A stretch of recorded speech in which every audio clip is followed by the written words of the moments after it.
Okay. Jeez. Streaming is kind of fun sometimes. And then sometimes things suck, you know? But we're learning. I feel like I'm learning so much. It's just that it's annoying to have to learn. But how are you guys? I was just saying that I recently watched Obsession a few days ago, and I found it really fun. I found it really cool, and I was wondering what type of movies y'all have been learning recently. Right, Pink? Okay, well, here's the thing. I think your chat came through much quicker now. So I think we fixed the latency on that, which means readings are going to be a little bit smoother. I hope. Let's not jinx it, you know? But how about you guys? What are the types of movies y'all have been watching lately? What type of media? Um, Literally, good thing I've done my posting so we can get started in a little bit. But yeah, I watched Obsession recently. I'm trying to remember. Um, I'm so excited for the back rooms. I think I'm waiting for that to come out on digital because I missed it out in the theaters. What else? I mean, I like The Substance. I really liked Talk to Me. I'm not only watching horror. Oh, I watched The Devil Wears Prada. And can I tell you, I hated The Devil Wears Prada number 2. So sorry, like it wasn't good. You've been watching Below Deck, oddly. It's not a movie though. Below Deck. I'm literally gonna search that right now. By the way, I listened to the song you mentioned, and I didn't realize you were talking about Ray, like Raye, which is like the goat, right? Where's My Husband is the goat song. um, Below Deck. Oh, interesting. So about crew members and yachts. Why? I don't mean that in a bad way. I'm just saying, like, why? What's interesting to you about this show? Um, it's not a movie though. Yeah. Hated? What made you hate it? Okay, The Devil Wears Prada number 1 is great. The Devil Wears Prada number 2, I don't know. It just kind of felt I felt like everybody okay. All right, of course, obviously like you want to be nice, but it kind of felt like they stripped away Meryl Streep's character. And she was always going to be like a Cruella de Vil type of thing, but I'm not convinced that she necessarily learned to be a better person or whatever. It seemed like they just stripped her character of everything that made her Miranda Priestley, and she just became like just Meryl, kinda. Yeah, they changed Miranda's personality. It's like I get it. Oh, she's trying to get with the times, but she really changed, and then they kind of belittled her. Um, and she had so much aura in the first movie, and that was kind of gone. The fashion was okay, but I mean, I don't know enough to know about that. I really like Wisdom. He's this like sort of influencer TikToker kind of guy. He's like one of the few cameos that I appreciated because I feel like for the younger generation, he's one of the people that I see like he's quite fashionable in my eyes. And so I'm like, I like seeing him, but it's not like I really saw much of him. And if I were thinking fashion of the younger or newer generations, he's one of the few people I'd think of that kind of set trends. He's so amazingly dressed. Isn't he so cool? Like I think he's so cool. Um whether as an influencer or a creator or even just like, the way he dresses. And I feel like I wasn't seeing a lot of that type of energy in their outfits in the movie. Like, okay, like they were wearing kind of business casual and there's a gown and that's okay, but like your fashion, like you need to be the people that are exploring the more outrageous outfits. But I feel like I've had that like insight with the Hollywood industry in a while. Again, not that I'm an expert in that. Um, and the other thing, oh, the lighting. But then again, like Hollywood lighting sucks anyway these days. I heard it was something to do with like LED lights or something. Um, or possibly that they didn't shoot Devil Wears Prada 2 on film, I think. So I don't know. Again, I don't know anything about all that stuff, but I feel like cinematography hasn't been as nice as 90s and 2000s movies, you know, just in general. So yeah. How about you guys? Any newcomers here? You're welcome to lurk. You're welcome to just chill. But if you did want to say something, let us know what type of movies y'all been watching, what type of shows. Um, wait, Pink, I have to ask, what is why do you like Below Deck? Because I'm just like it's like an odd show, like you said.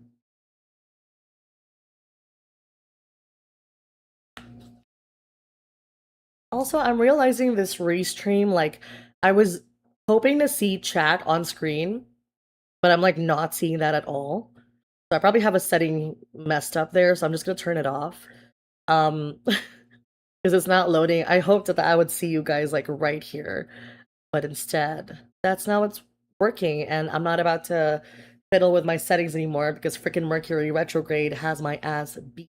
Um, but essentially, okay, you like Below Deck because of the beautiful locations. Ah, you already really love seeing how the crewmates interact with the charter quests. That's so understandable. You know, it's funny, before, like, I feel like I have eras in a whole year, you know? Um, Sometimes I'll really like horror movies, and then I'll really like travel movies. And huge thing I really liked in movies before were destination type of movies. So I did like Adam Sandler movies for a little bit because I was like, one of it was blended. Like I just enjoyed that he was going to places and hanging out and, very summer vibes or whatever, those types of like movies where you're going on a trip or just go with it was fun at the time. Um, they're, lighthearted kind of travel things. It's interesting to see how the millionaires act on camera. Absolutely. Yeah, I do like reality shows for that. I mostly watched 90 Day Fiance though. If we're talking reality TV shows, that's my that's the thing I watch. I haven't been caught up in a while. Um, but yeah, maybe I'll see. I've heard of some things like Selling Sunset or something. Do you recommend that? And also, I'm glad that the chat seems to be moving quicker now. So, kudos to us, we fixed that. But what we're going to be doing today is essentially a little bit of manifestation talk. Then we're going to do some fun stuff, as we always do during these streams. But we shall see. So, um, okay, let me pull my document here. You haven't watched that one. Yeah, I heard some people talking about it. I mean, I don't know. We'll see. Maybe it's good, maybe it's shit. I'll have to try it out at some point. But yeah, okay. I mostly wanted to talk manifestation. I know, Pink, you also wanted to hear me talk about this before. And again, it's one of those things where manifestation, I love. I've been doing it forever. But I think in general, it's just hard to kind of talk about anything when you're just like alone in your room because you're like, hey, okay, and it makes me feel a little bit better to feel like I'm talking to people. So that's kind of why we're doing this, right? Okay, so I mostly wanted to talk about manifestation for today, and part of a huge part of my manifestation journey is the law of assumption. And I feel like people have talked in the past about the law of attraction and also the law of assumption. So I wanted to talk a little bit about that. Hey, Rakaya. Okay. Hi. I'm seeing your messages now. So, okay. So why I wanted to talk about manifestation tonight. I think in general, manifestation is something that I feel everybody needs to learn a little bit about. I think that what's going on is I'm a tarot reader, so obviously, like, I like to help people understand their future. I like to help people understand what's coming next in their life. But when it comes to manifestation, I think it helps really empower people. And I know there are some types of psychics and tarot readers. Just like in any industry, there are people who are cash grabbers, and I think that some people would rather that their clients return forever and again and again and again without learning anything. But for me, I've always loved whenever I see growth and empowerment and more confidence in the people I do readings for. And manifestation is one of those ways because I think if you realize that you can change your entire reality and you can change your entire world, then you would feel so powerful. You would feel like everything is within reach, right? Okay, let me get my notebook. Awesome. Hi, Manisha. I'm from USA. No, I'm not. Um, okay, let me see.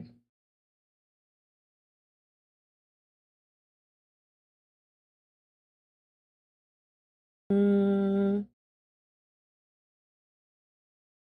all right. So now that we've got that taken care of, right? Why has Neville Goddard had such a big impact on me? Okay, well, I think that I went. Okay, let me tell the story, right? This is really the tea.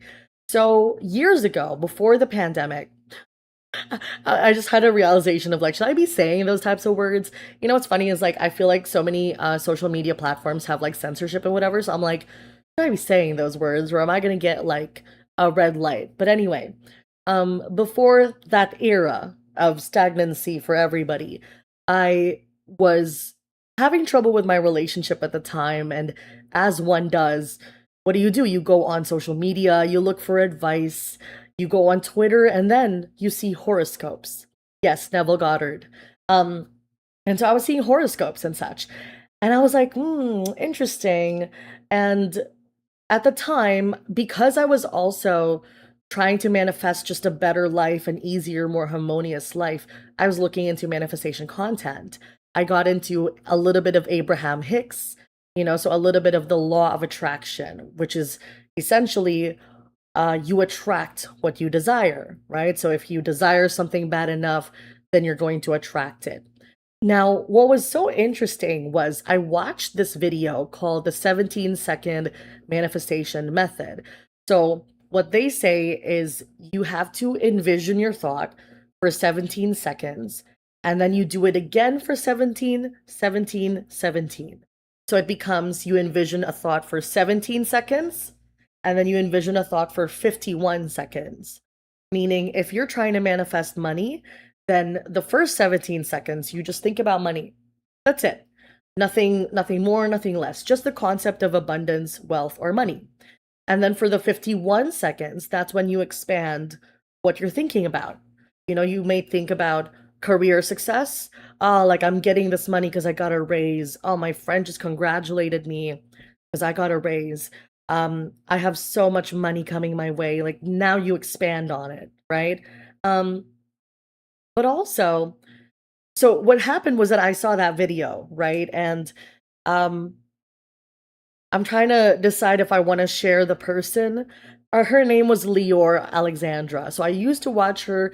Now I don't watch her as much. Nothing necessarily like bad about that. But what was interesting was I realized that I had actually seen her video years ago. And I just remember having this familiarity of like, I've seen your stuff. And like at the time, it was like nothing to me. I didn't really care about it. And then by the time that it came back, it was something that I really needed at the exact moment in time. So I feel like it teaches us two things, which is that your intuition's always gonna like alert you to things that you've probably encountered before when you need to hear it because it's trying to give you the information at the exact right time. It reminds me of this concept in like stories or movies where if in cinematography, right, or if filmography, like if you start seeing an axe in a movie, like you just know the character's gonna use that axe later, right? And so that's what I was kind of feeling with that, which was that I saw this manifestation method video rather a few years ago and didn't really care about it. Like, okay, whatever, you're making a wish come true, sure. And then years later, I was fully invested, and that's when I reunited with it. So, okay. The reason that it had such a big impact on me is because again, manifestation, the law of assumption, the law of attraction is something that really empowered me and just made me feel like I could change my life, that it's not just up to someone else, that it's up to me. I had a very Catholic and religious upbringing, and again, like, I think there's nothing wrong with organized religion. I do think that sometimes it doesn't allow people to explore their own beliefs or how they see the world. And through my journey of essentially not believing anything, like believing nothing at all, and then realizing maybe I do believe in some things, I was able to see what I really wanted to invest my time and energy in. You wanted to say it's great how much I put into this life and the information you share. Ah, thank you so much, Manisha. So much to learn from me. Thank you so much. That's really sweet. Okay. So what do I hope you guys are able to take away? Like I said, it's really like empowering yourself and realizing that you can do this too. Anything that you see other people have, anything that you want, anything that you no longer want in your life, I just want to reinforce the fact that you have the capability to change that it's not up to anybody else but you.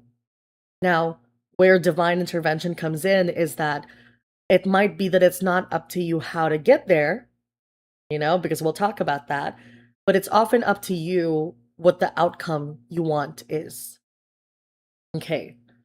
So, like I said before, I discovered Neville Goddard, for me, manifestation. Oh, okay. So I want to talk about subliminals, right?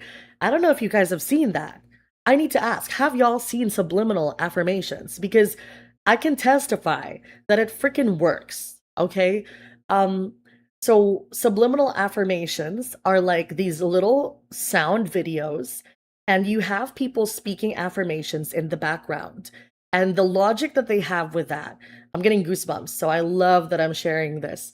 But the logic that they have with that is that the more, like, if you speed up the affirmations, you make it like go really fast, your subconscious brain is listening because you have two parts, right? You have your conscious brain and you have your subconscious brain. So your conscious brain is saying, that's not true. I'm not a millionaire. But like your subconscious brain doesn't distinguish from right or wrong. It doesn't distinguish from real right now versus not real at all. So with the affirmations, right? What's happening is that when you're speeding up these affirmations, your subconscious brain is listening, even though your conscious brain is not. And so it reinforces this belief.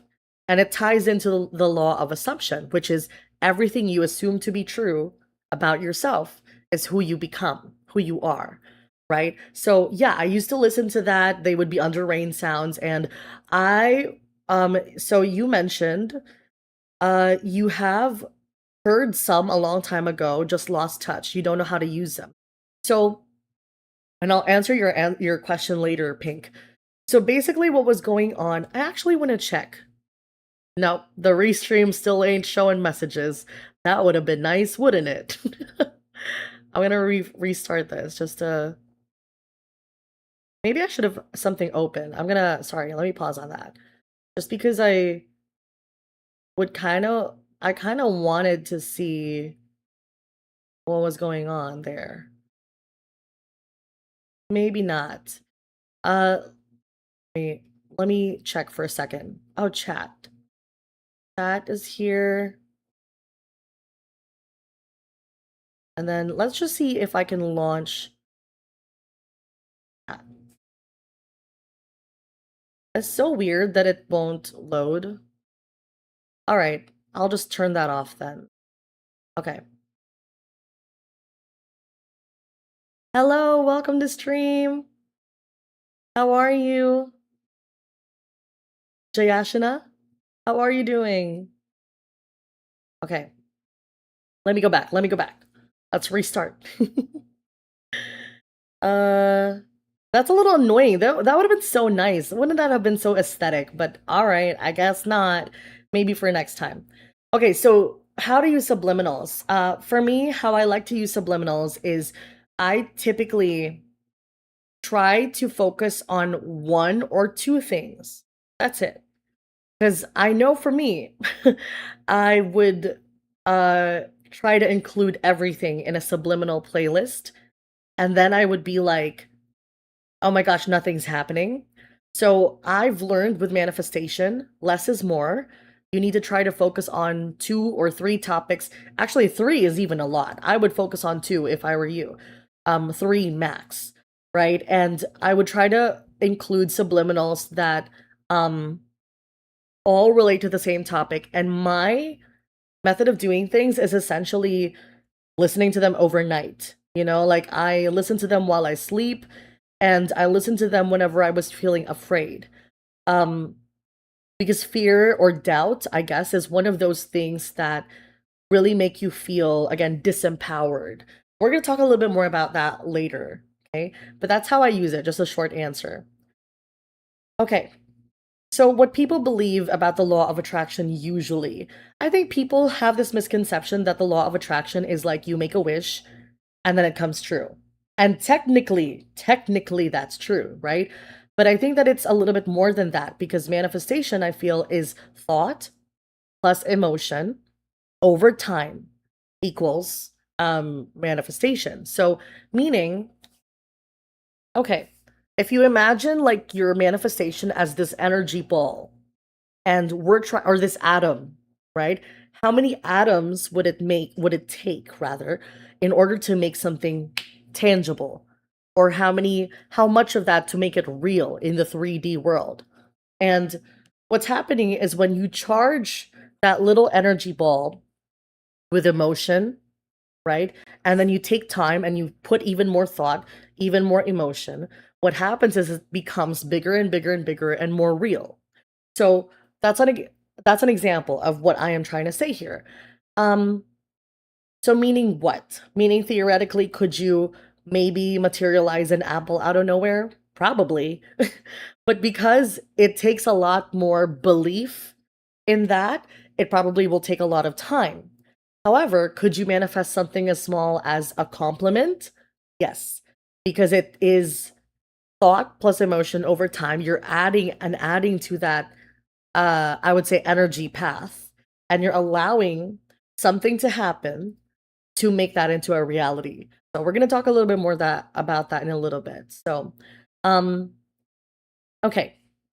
Now, with the law of attraction, it also has to do with whatever you desire, you attract, right? And that does sit well with me sometimes. It also doesn't in all ways, because I also feel like when it comes to our, like, whatever we attract, right? I feel like there's something missing from that. Let me close this because it's so bright for no reason. And when I think about that, well, how about you guys? Actually, I did want to ask that, which is what are your frustrations with manifestation? What are your problems or the things that you feel never happen for you? We might dive into that in a little bit as well. Um, but essentially, people are thinking like if you, how do I say this? I'm trying to think of examples and I'm doing a really bad job with that right now. But um, when I think of examples for the law of attraction, it's like, oh, if I want someone who is hot and sexy, then, you know, then they will come to me. I guess it's like there's something missing, is what I'm trying to say. And maybe it's because it's been popularized that people aren't really diving deep into that, right? Um, have not really tried manifestation. That's okay. All right, so let me try to describe more on the law of assumption then, because this is something that I do feel I can word a little bit better. With the law of assumption, especially by Neville Goddard, what he talks about is that everything you assume to be true is what eventually becomes true. So every assumption becomes hard fact. Meaning what? So here's an example. Let's say you assume I'm just not a very confident person. I'm bad at talking and communication. Then it's probably going to be a little bit harder for you to be confident because you already think that way. Therefore, you already act that way. So, what I feel personally, the difference is that the law of attraction kind of touches on the surface level. And for me, the law of assumption dives a little bit deeper into who you are and who you're becoming, you know?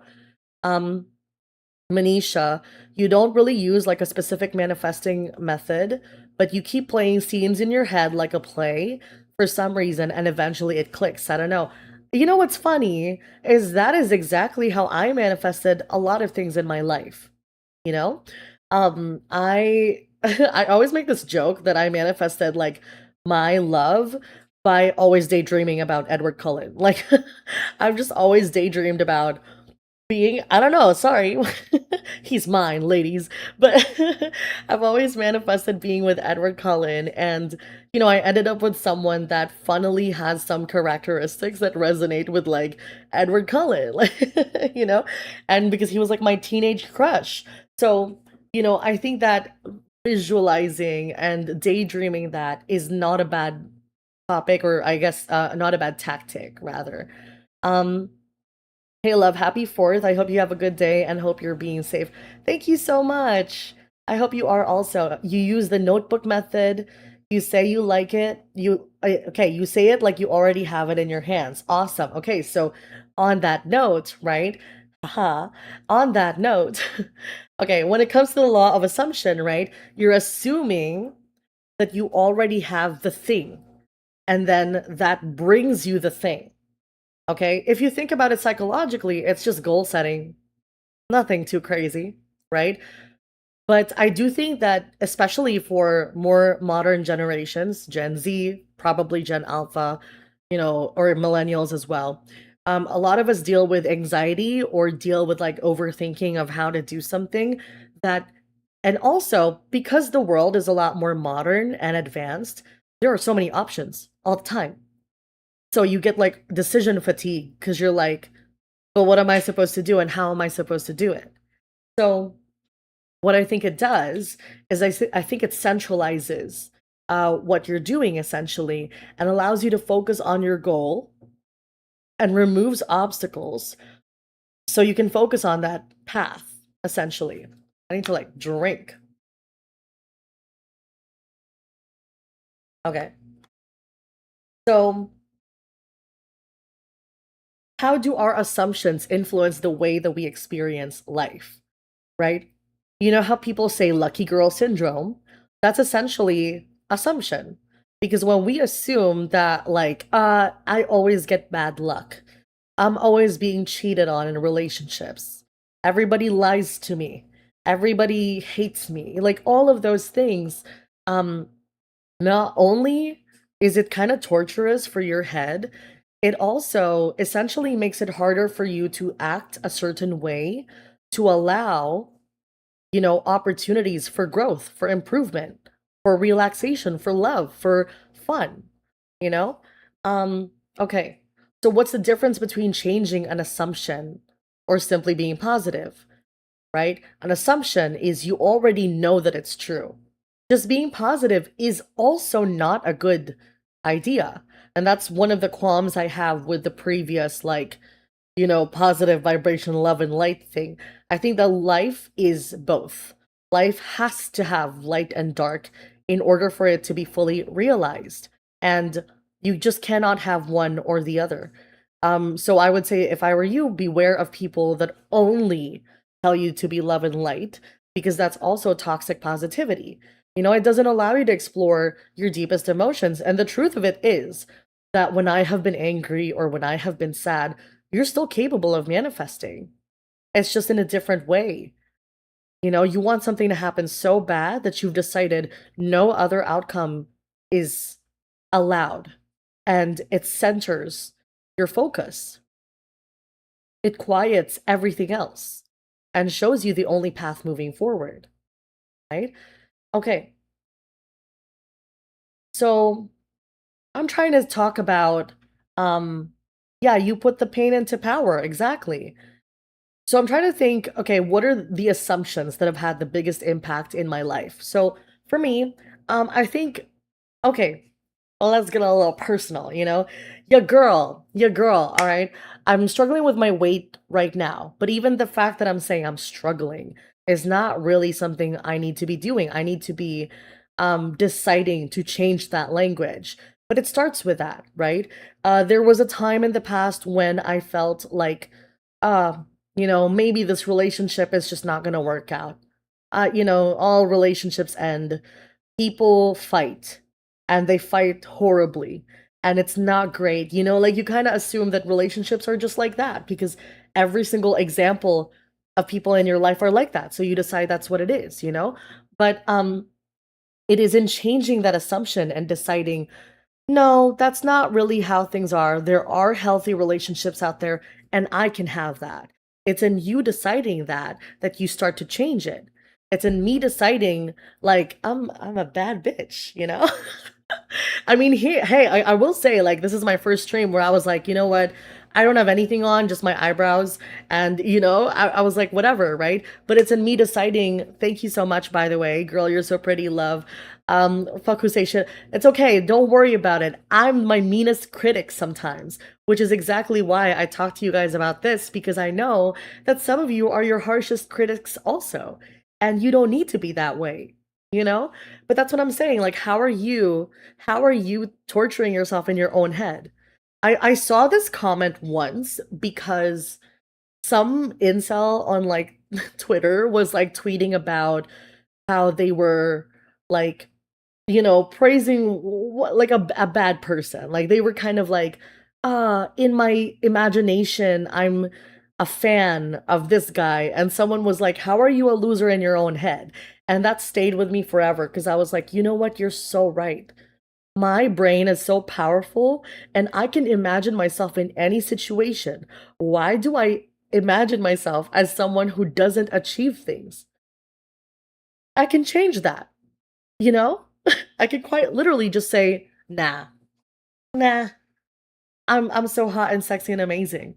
I can literally just say, no, I get everything I want because I'm smart, because I'm capable, I'm willing to learn. It's not about just being like arrogant, it's about realizing like, well, if you're capable of going one way, then you're capable of going the other way, right? So if you're capable of being broke as hell, you're also capable of being really wealthy. It doesn't, and I believe that's called the law of like reversal. I can't freaking remember right now. I'm not gonna I'm not gonna make it up right now. I forgot, but there's something that is called. Um but yeah, it's like if one thing can go one way, then it can go the other way. If you can think that you look like shit, you can also think, damn, bad bitch. Same, I feel you. I feel hard as fuck on me all the time. Exactly. So, sometimes we are so tough on ourselves, and it's just a reminder not to do that. So, noted for you to look it up for later. Awesome. Thank you. And it starts with a mindset. Absolutely.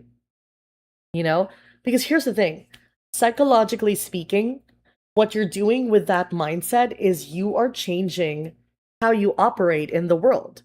Think about your friends that are like, wow, you have so many lucky opportunities. How do they move in the world versus how do you move in the world? How does someone that's always down on their luck, move about the world, right?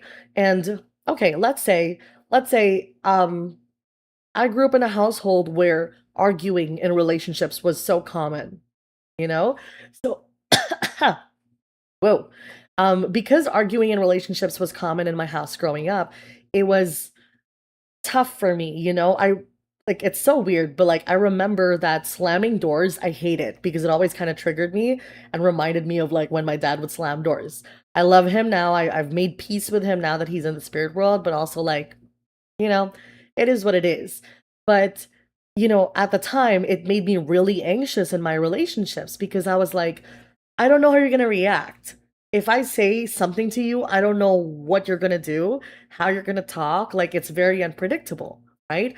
But um it isn't changing that mindset and realizing, okay, not everybody's like that. And also, I don't need to be in the same cycle. By realizing that, it was a little bit easier to at least assume that maybe he's not going to react that way. Maybe he's not the same type of person as other people that I've experienced before. And so that's the thing we're trying to recreate. And what's funny is that other people in psychological fields would likely look at that as like rewiring your brain essentially. I'm pretty sure some people call it something like neuroplasticity, where your brain essentially can be reformed, if you for lack of a better term. through patterns.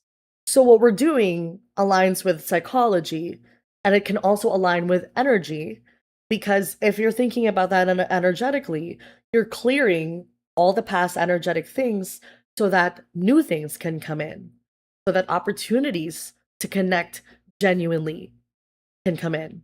This is good because you're literally going to school for psychology. Awesome, right? So, I think that you can rewire your brain, you know? And think about people who wake up from comas and they speak a completely different language. And if you never told them, hey, you don't speak Chinese, they would have never would have thought otherwise.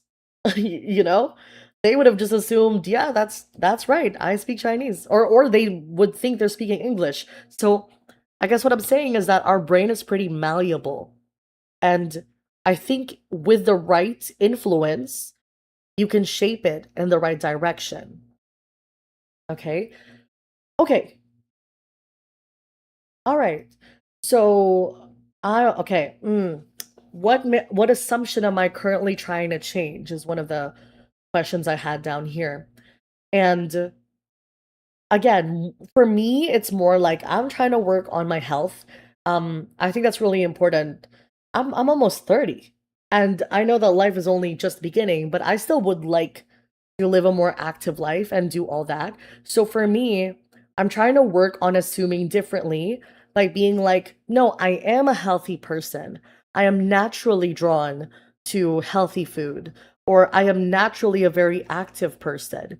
Instead of, for I'm Filipino, so like culturally, very easy to be drawn to like, you just chill, have an afternoon nap, very easy. It's very similar to like Mexican culture, or Spanish culture. So, you kind of have your food and the food's really good. And it's easy to be like, oh, I'm so drawn to white rice all the time. But by the law of assumption, you have to try to assume that no, maybe you're someone who can regulate how much rice you eat. You are not like everybody else. You can decide to be someone that um, essentially chooses a different lifestyle for yourself. You know, how has that shown up recently? I do feel that I've been a little bit better. Um, One is with insecurities. I definitely was able to work on that over the years. For health in particular, I'm gonna be honest and vulnerable that I have my bad eras, and right now I do think that I'm struggling a little bit with that, but at the same time I also feel like I'm learning a little bit more, like I'm maintaining a little bit instead of gaining weight, which to me is like, you know what, like I'm shifting these habits and I'm not adding to my own discomfort, which is good. It's a start, you know the other thing is, so for the insecurities, I always love telling this story because let me take a drink. Girl, I'm so glad. I finally got medication for like my congestion because remember I told y'all like I had a throat kind of issue for like months, and that essentially like it's gone, but because I was like congested and kept getting a cold here, the post nasal drip kept like affecting my throat. I finally took some medication. I'm pretty sure my voice is clear as hell now. And there's like basically no congestion or like a few seconds worth, so relieved.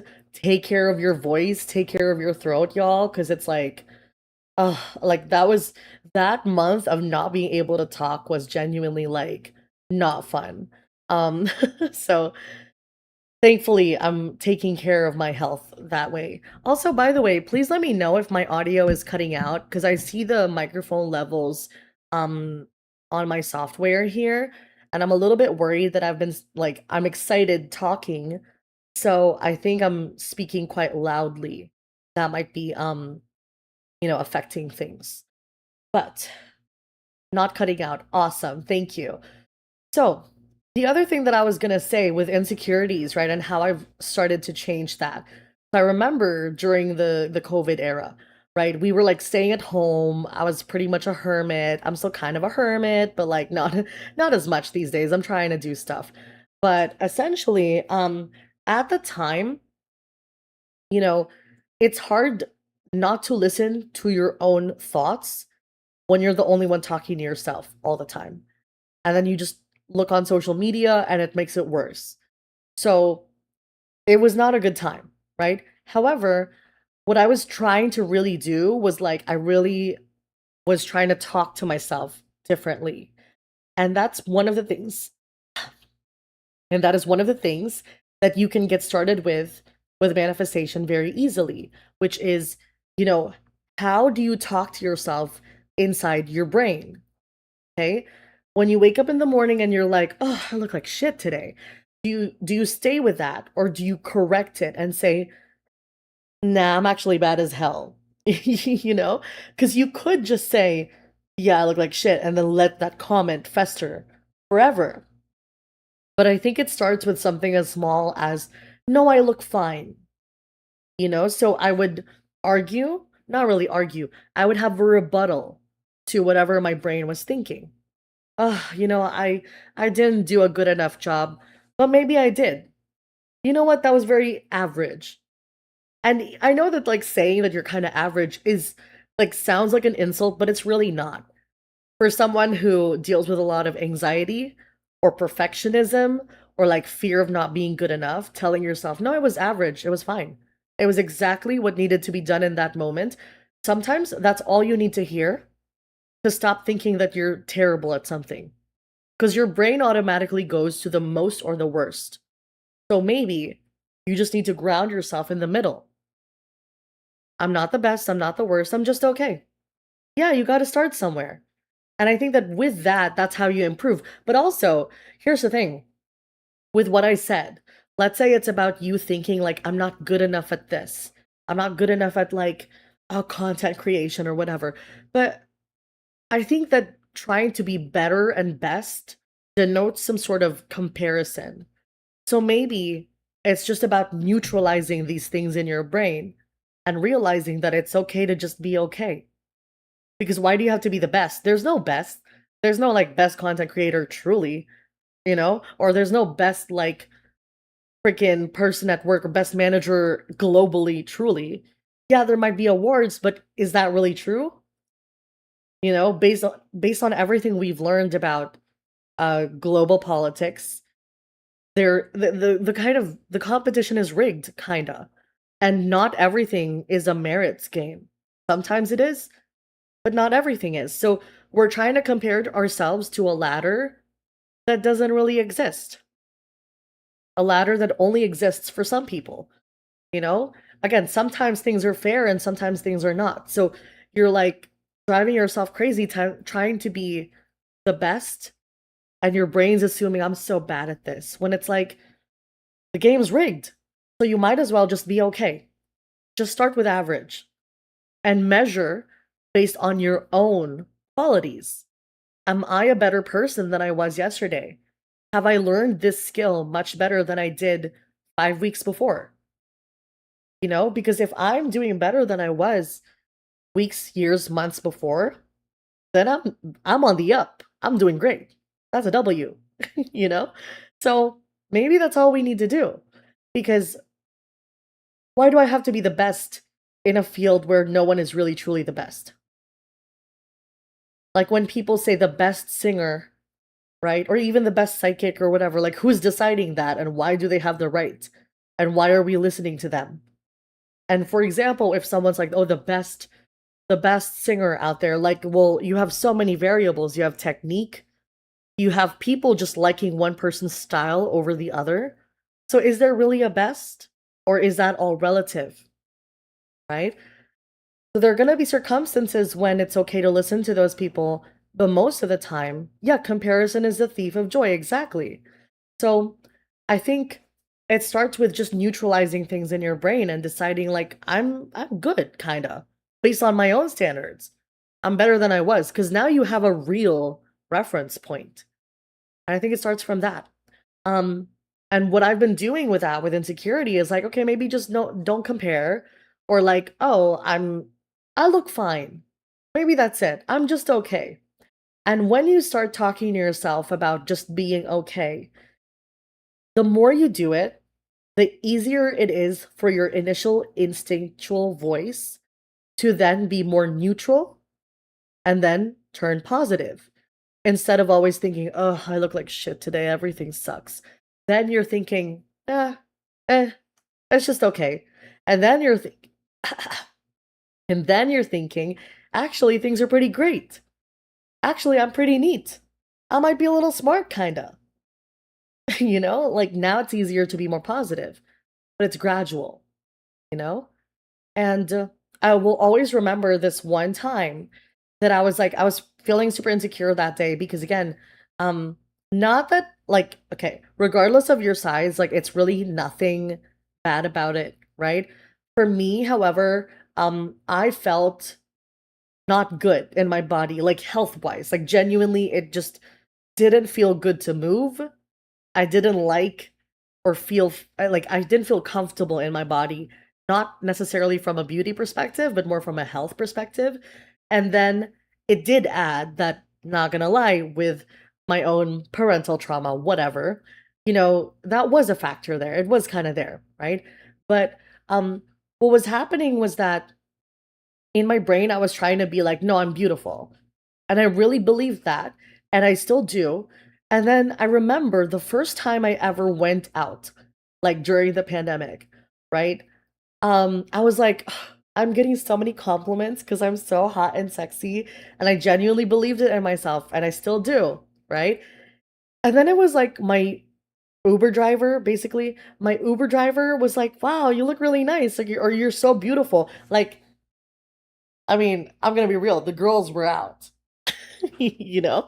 Of course, I look fucking amazing. The girls were out, but at the same time, it was kind of nice to just hear that because I feel like in my country, it depends. Like some people are very good with compliments, and some people are very weird. So, like I was just like, whatever, I'm just gonna be open. And it was really nice to hear like, oh, like you look really beautiful. Not necessarily like a sexual comment. It was like you look really beautiful. Like I appreciated that. And then that same day, like I was at the mall and then this guy was like, really smiley at me as well. Let me go down the stairs first, like very respectful, but also like, oh, like I'm getting all the attention. Then I remember someone else also said something like a compliment to me that day that was like, and I'm sharing this because the initial assumption I had, because I was testing if it was even real, was I was like, I always get compliments. And so wasn't it funny that a few hours later, people started complimenting me on that? Um, I remember also like one of my friends was like, "Oh, you look so nice. You're so beautiful." And it was like I had like good lighting. So I think what I'm trying to say, and it's funny that I have to undo this habit, right? Because I'm trying to explain away why. Why is it that that worked? But the essence is that it worked, you know? So maybe we gotta be okay with a little magic and a little mundane in our lives. Because it's the same way when people are like, when they do spells or when they are manifesting things as well. They're like, yeah, but it would have happened anyway because of this. But that is called the bridge of incidents. So Neville Goddard talks about that as when you have this thought, right? This assumption that you're trying to create into reality. What starts to happen is a bridge of incidents that start leading you down a certain path so that your manifestation unfolds naturally. And it always feels like it would have happened anyway. So I'm realizing now that as I'm talking to you guys, that I have to stop explaining and over explaining why something happened because the truth is, it did. And it's not that the explanations remove the magic, they do explain it, but it also explains how manifestations work and why people have some trouble believing it because they think, well, it was going to happen anyway, no matter what. Um, and Okay, my favorite story about this, okay? During the pandemic, I was fostering kittens and uh we don't have something like animal control, I guess, like or shelters. Like we do, but they're often like kill shelters. So like I wouldn't really send any animal there. It's like they're literally better off with me because we have more resources. So we were fostering kittens and I had one that I was like really trying to be adopted. And I think around the time I was thinking about moving, I didn't end up moving then, but I was thinking about moving. So I was like, please, I need this baby kitten. Please, I need them to be adopted so that we can be done, you know? Um, and I was trying to post on Facebook and I wasn't really getting any responses. So I was thinking, I literally was like, I wish that someone would literally come up to my door and just say, I want to adopt the kitten. That's it. Like, can someone just please like pick them up? And I wish it were as easy as that. I was having that thought of like, I hope that it's gonna be so easy for my kitten to be adopted that someone just picks him up. And a few days ago, I had a conversation with um basically the I'm gonna say the building manager, you know, basically the building manager at the time of like, I have some foster kittens. Do you want one? I have so many, like, and they all need to be adopted. And he was like, ha ha ha. But he didn't really say anything. And then what do you know it? A few days after, I was like envisioning that it's gonna be so easy. Almost like, you know, this guy shows up at my door because he's the building manager. He's just really, he lives in the building basically. Like, shows up at my door and was like, hey, I'm leaving, by the way. I'm never coming back. And well, he's going to the province essentially. And he was like, can I take your kitten and just adopt your kitten? And I'm like, hell yeah. Like, you're a good guy. I trust you. And like, you're literally at my door. And it was like magic. And I love that. And I remember, I want to say the number 3. So I really keep thinking like it might have taken 3 days. Um, but yeah, sometimes you can use it for something that isn't really for yourself or self-improvement. Sometimes the funny little incidents unfold exactly how you envisioned it. And it made the process easy because we were already struggling at the time. Question: how do we speed up manifestation for weight loss that doesn't take forever? All right. Okay. I mean, and I'm gonna be very honest that it's something I'm still dealing with, right? Okay. Let me see if I have any advice that comes through from experience, but also intuition. We'll just see. Okay.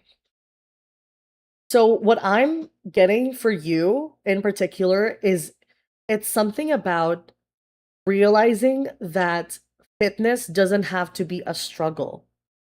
So I wonder if it's something to do with am I understanding it correctly that one of the reasons weight loss feels slow for you is because it feels like a constant struggle? Like it feels like I'm pushing up against a wall. Would you understand that? Because there's something about like mentally I'm already thinking about how hard it's gonna be. Yeah, mentally I'm thinking already about how hard it's gonna be that I just don't do it. And what I'm getting is the advice of like, maybe you have to assume that something is easy and that's the start. And I think the problem is that you're assuming or trying to work it out in terms of weight loss when in reality it's the lifestyle, right? So you have to try to think about it in terms of making the lifestyle easy. So, and I mean, shit, I'm trying to do this also. So for me, meal plans are a little bit more affordable for me here, you know? So it was easier to be like, yeah, like I'll just have a meal plan because I don't have to think about it, because that made the food part easy. And I got a walking pad because that made the fitness easy at the time.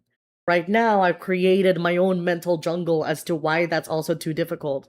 So now I'm going to work on how do I make either the walking pad easy enough, or how do I make the food part easy enough, or how do I make going out and walking or whatever type of exercise you want to do? How do I make that so easy that I feel like it's not a struggle at all? Because when you assume that weight loss is easy, then I feel that it's going to start uh moving much more quickly. you know?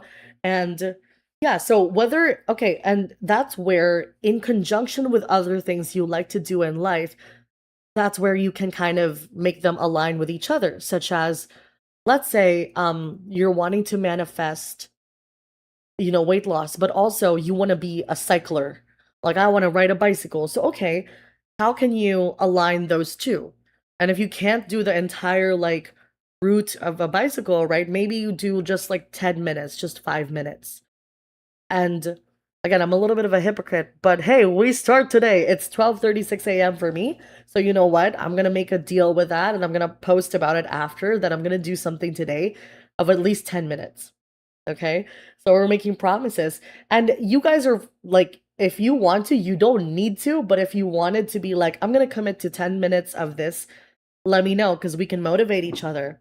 This is actually really cool discussion because I've always wanted to do this, and I'm, before I even hit live, talking about stuff like this is something that would normally make me a little bit anxious or make me feel like I'm being so vulnerable. But at the same time, I'm like, you know what? Maybe it can help someone, you know? Awesome. You want to be a runner because earlier this year you ran a race you enjoyed. See, so okay, maybe you don't gotta be a runner today. Maybe you just have to be someone that runs like or even walks a kilometer, right? I want to be someone who walks long distances too. It's something like when I a few years ago I did lose the weight and then it came back because I fell off of like habits, right? But at the time, I was also living just a very active lifestyle naturally. And I guess that's also something that can be manifested. If you're like, I want it to be so easy that I don't have to do the work, then maybe it's about manifesting a lifestyle that like you have no choice but to be there. At the time, I was living with my boyfriend and we were both like, he walks all the time. So it was so easy to like lose weight because like you have no choice but to walk. Like he's gonna walk, so I might as well just walk with him. So that was like, and he also like tends to eat healthier, so it was easier. Nowadays, we're living in different cities at the moment, so like it feels harder to do that because I'm in charge of my own schedule and I like my sleep and I like my food, But um I think a way to kind of get out of that would be to actively manifest, hey, my job is requiring me to be on foot. My job is requiring me to make rounds, right? And so it makes it natural and part of your routine.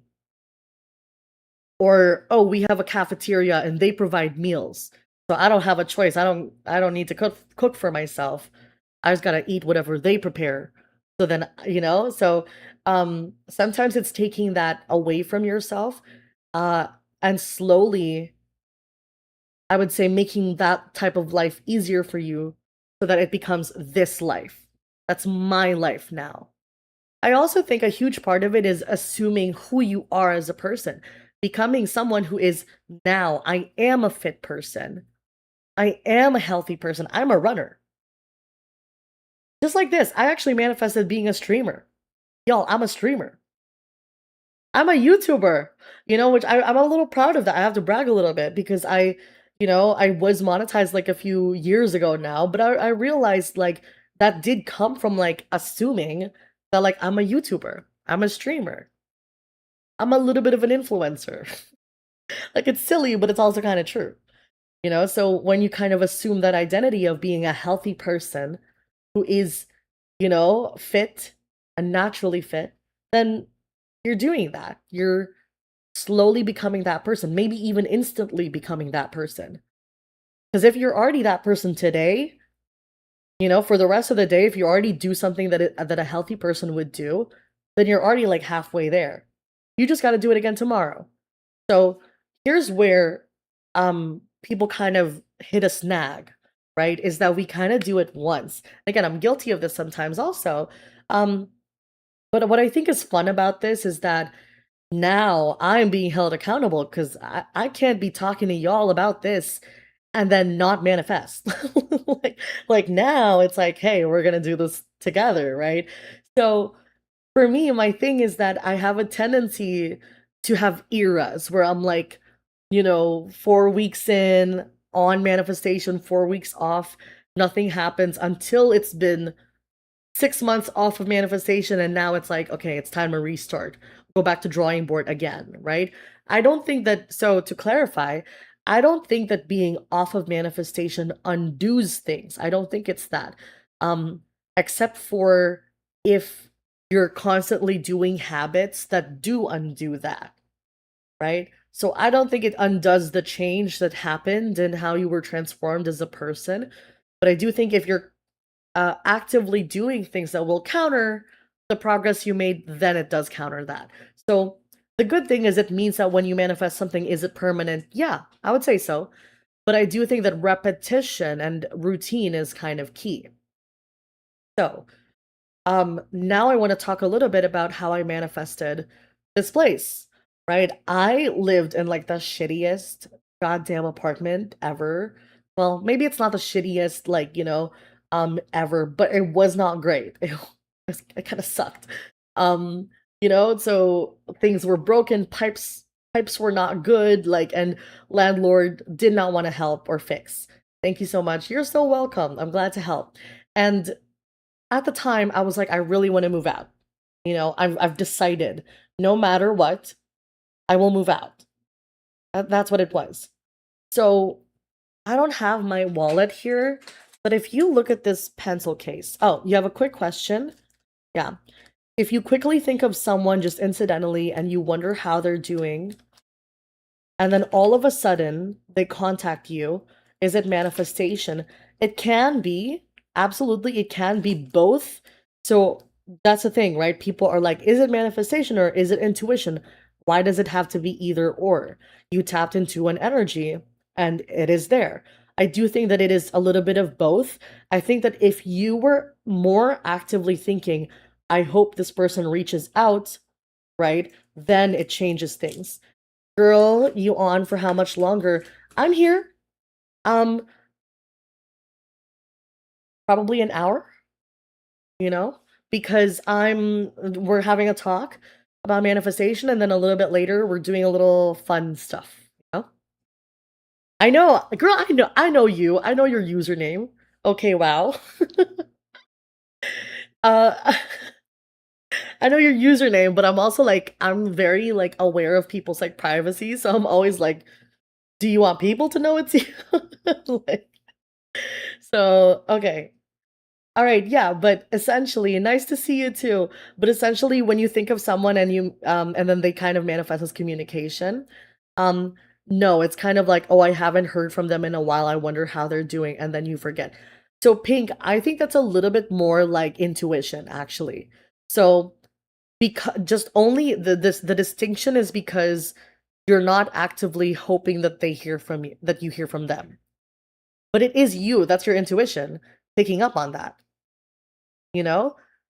Um, yeah, exactly. So that's awesome. So that's the difference only is that in one aspect, you're actively saying, please reach out to me. And so we can do a little bit about that because that's something I love to do. So, you know what? Let's just talk about it. How do you manifest your ex to freaking text you or just anybody, right? My tip is always you gotta have a vision or a visualization that is sort of an anchor. I think you need something that feels so real, it has no choice but to happen. Okay? So, what does that mean? Let's say I got my phone here, right? Let's say if I were to receive a message from someone, it would look like this, or it would come from email, or it would come from a messaging app, or it would come from Instagram. Like whatever that person, wherever that person is most likely to contact you on.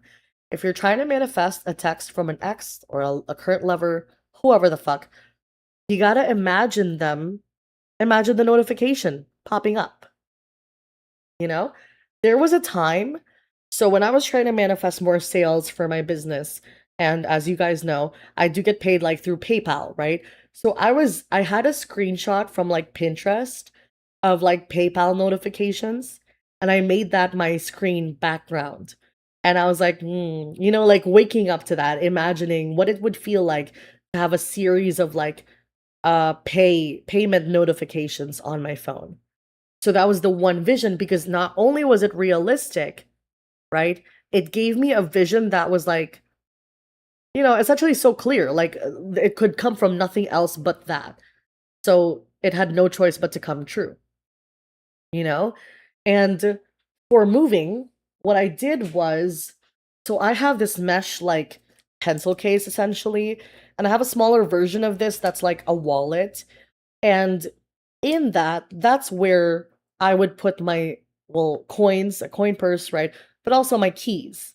So I was like, if I move, then I'm going to put my keys in this mesh bag, and it's going to have this particular keychain. So I started visualizing for a month straight of having the pink keychain in the mesh wallet. That's it. And because I knew that having that in there would be an indication that I already moved, right? But that is like an easy way to manifest changes, such as moving, such as like a new house. Is what are you going to do when you have that house? And it has to be grounded on something that you already have, preferably something you do every single day. So let's say you want to manifest a new lover, right? And you're like, okay, if I have a new lover, my specific scent is vanilla. So I will imagine myself putting this vanilla scent and someone, a male voice, commenting, you smell so good, babe, or whatever the fuck, right? You could even imagine um receiving a text message from someone saying, you look so good. And you're envisioning yourself in a particular dress that you would wear if you had a lover. You have to make it as simple as possible and have that anchor vision, because then you're removing all of the blocks to make it happen. Okay. Can people still have bad days, good days, bad days if you're manifesting? Yes, because again, unlike the law of attraction versus the law of assumption, right? With the law of assumption, well, not really the law of assumption, or the attraction. I think it's more how people say manifestation is versus how things really are. Can people still have bad days? Absolutely. And whenever I'm angry, I'm like, I still envision the same things. So it doesn't matter whether you're having a good day or a bad day, whether you're positive or not. Um, all that matters is whether you're repeating a certain narrative that brings you closer to who you want to be. Does changing assumptions mean ignoring reality? Yeah, a little bit. I think that ignoring reality is a huge skill. When people talk about detachment, that's what it is. It's to ignore reality. And honestly, this is one of the biggest challenges for people manifesting love. Because I was able to manifest changes in my love life, but damn, it took 3 years, you know? And it was changing gradually, but I couldn't see that for 3 years. And then, let me tell you, it's still ongoing. Like the positive effects of that is still ongoing. But why is it harder to do some manifestations over others? We talked about weight loss, right? But like it's harder because, well, you know, you kind of have certain beliefs about it, right? And some beliefs are like more palpable than others. There are some people that you think are, for example, if I'm manifesting like, I'm manifesting that my friend is more friendly to me, and if this friend is someone that's like super stubborn, right? Then you're gonna assume, oh wow, like they will never change. But if the person is easily influenced, then it'll be easier for them to change. I'm gonna answer your question. So you don't mean to be rude. When is the charm readings? Uh, yes, you can absolutely come back. Yeah. You later I'll talk about the rules, but essentially you just need to comment your name, and then we're talking. So our specific thing for today with the charm reading is about manifestation. However, um, if you have a specific question, then and if you wanted to pay for that, you can. Um, honestly, for today, set your price. I really don't care because I wasn't intending that, but if you're offering, cool, why not? But the charm readings are gonna be a little bit later. I'm gonna try to finish this soon though, you know. But our charm reading, essentially our question for the day is about manifestation. Yeah. If you have specific questions, I'm open to that. So, okay. All right. Um, Question, is it the same mental energy like imagination that produces manifestation that also powers seances and or spirit communication? Hmm. I okay.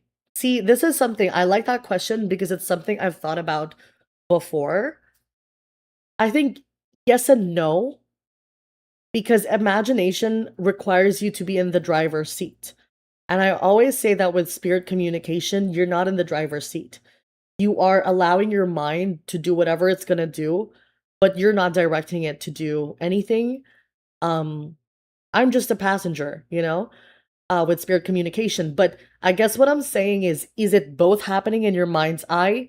Most likely, yes. Because people who say like they can see spirit as a solid in real life typically is rare. I've only seen it like once or twice. Once actually that I can recall. No, twice. Yeah, twice ever in my life. That's like genuinely like, oh, you know, one was an apparition, the other one was a shadow figure that I was like, nope, that's a person. Um, but most of it happens in my mind's eye. And I guess how do I explain this? I think I think that's really how I'm gonna explain that. I feel like it's too deep to dive into all of this. You love learning about this. Oh my goodness. I'm so happy. Okay. What time can you come back? Probably in about 30 minutes, if that's, if you're still free by then. Um, so okay, let me just see something here. Okay, let me drink some water too.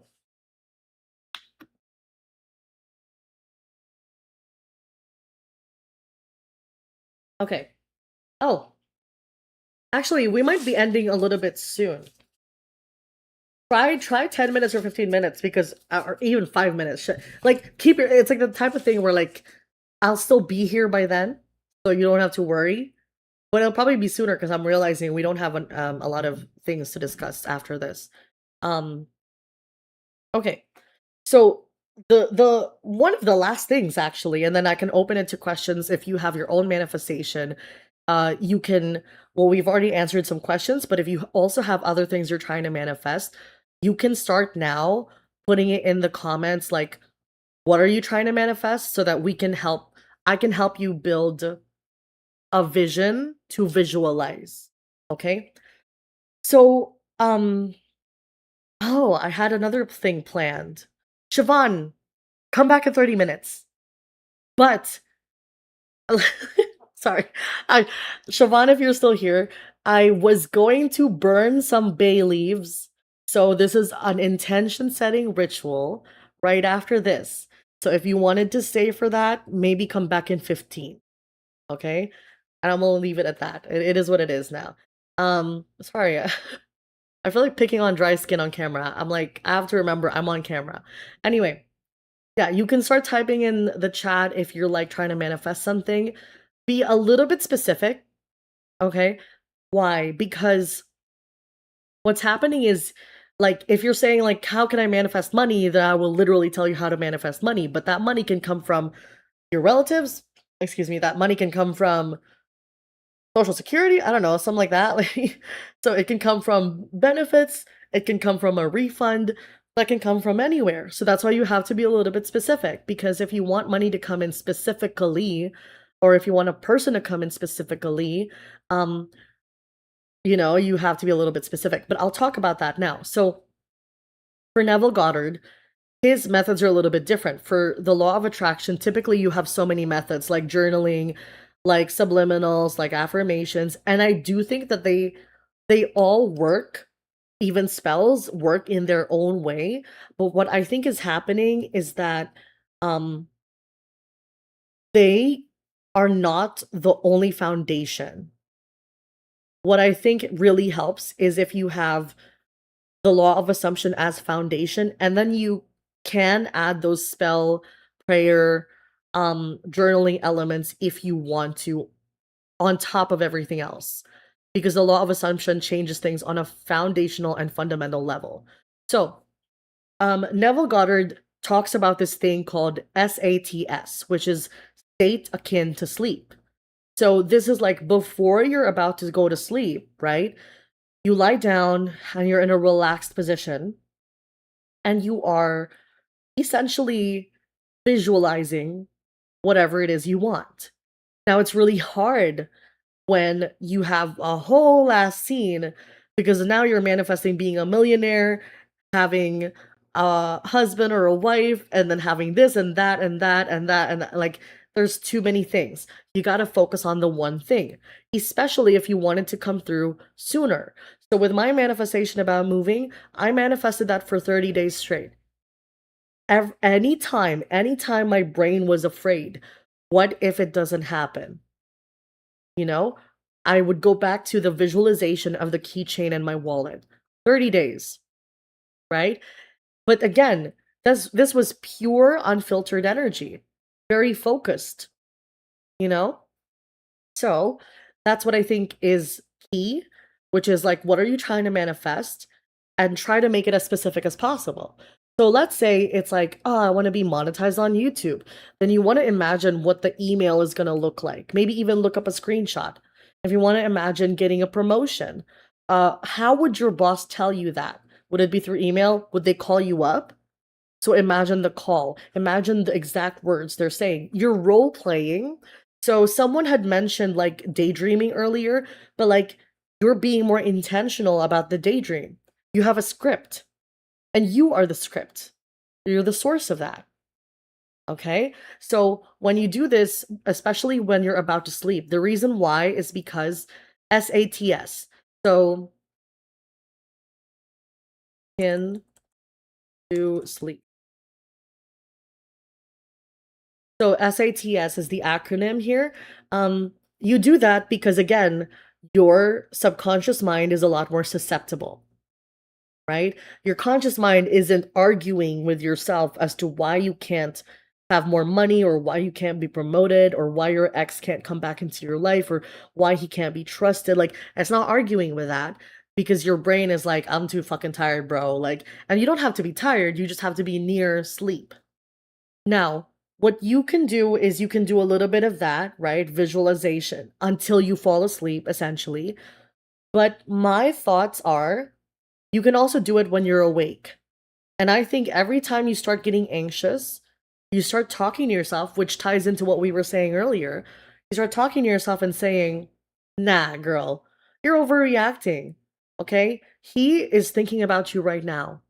He is texting you right now. So I even say that. So okay, let's talk about like love and manifesting love.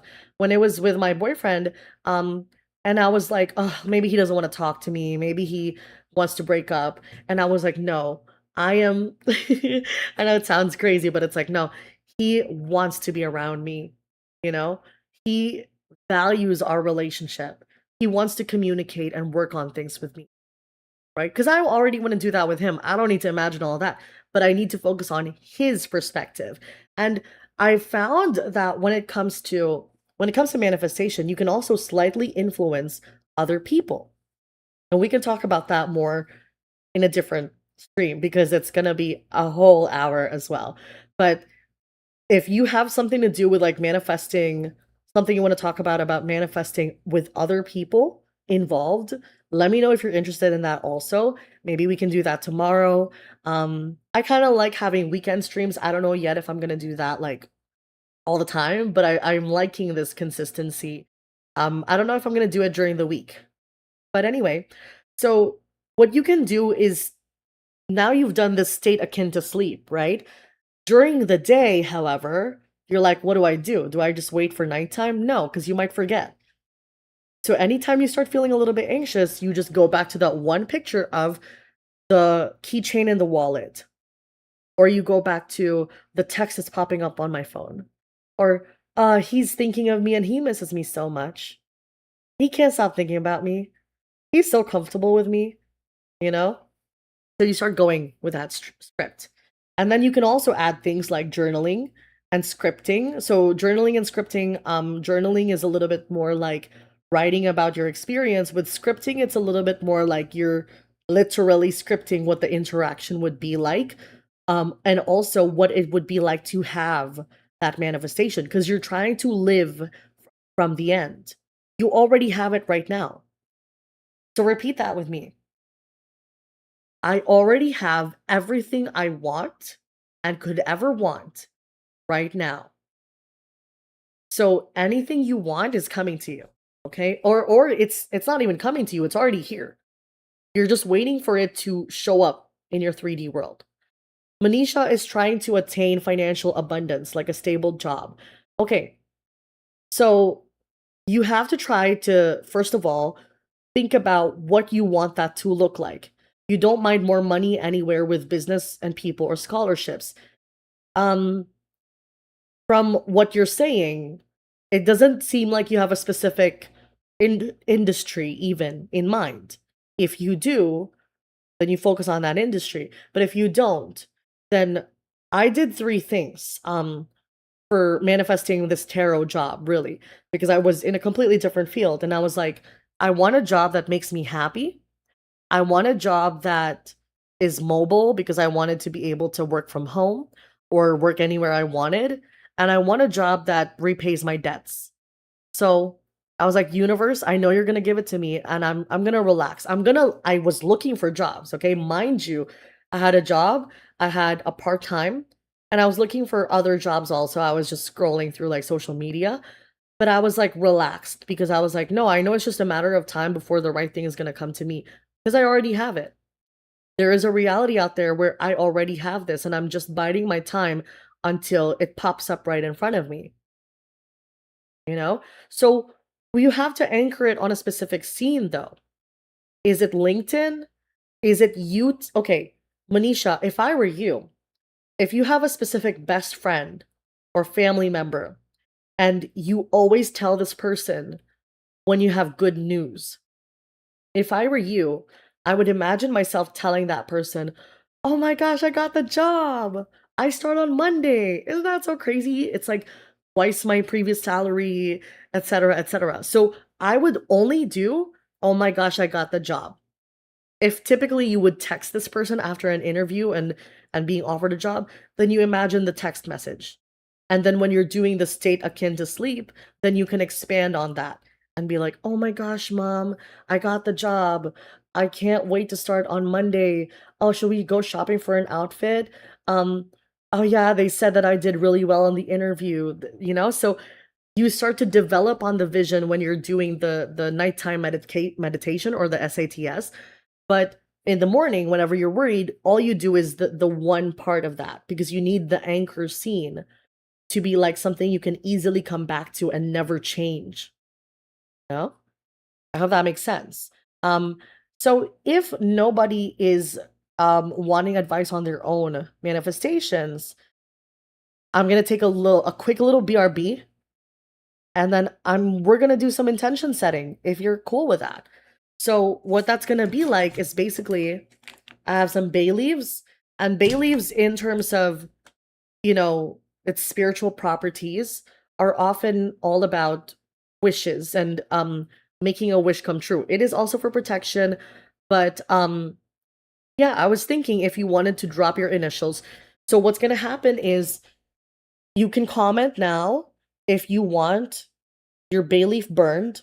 I'm going to set up my camera, do a quick BRB, and then when I get back here, I'm going to write your initials, and then I'm going to show it on the screen, and then you can have like a few seconds to visualize the thing you're manifesting, and then I'll burn the bay leaf.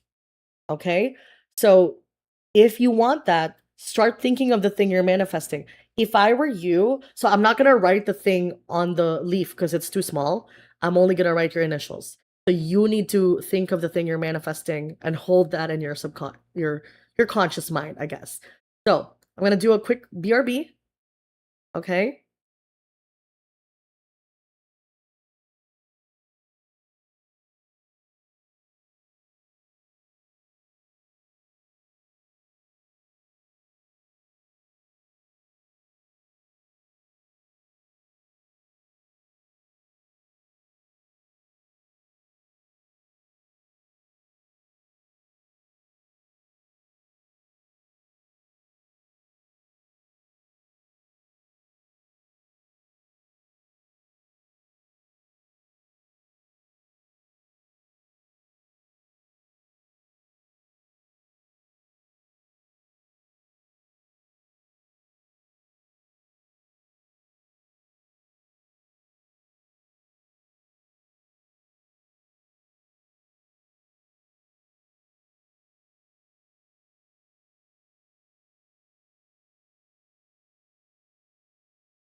All right. Sure, I have my Sharpie ready. And then let's see how this looks.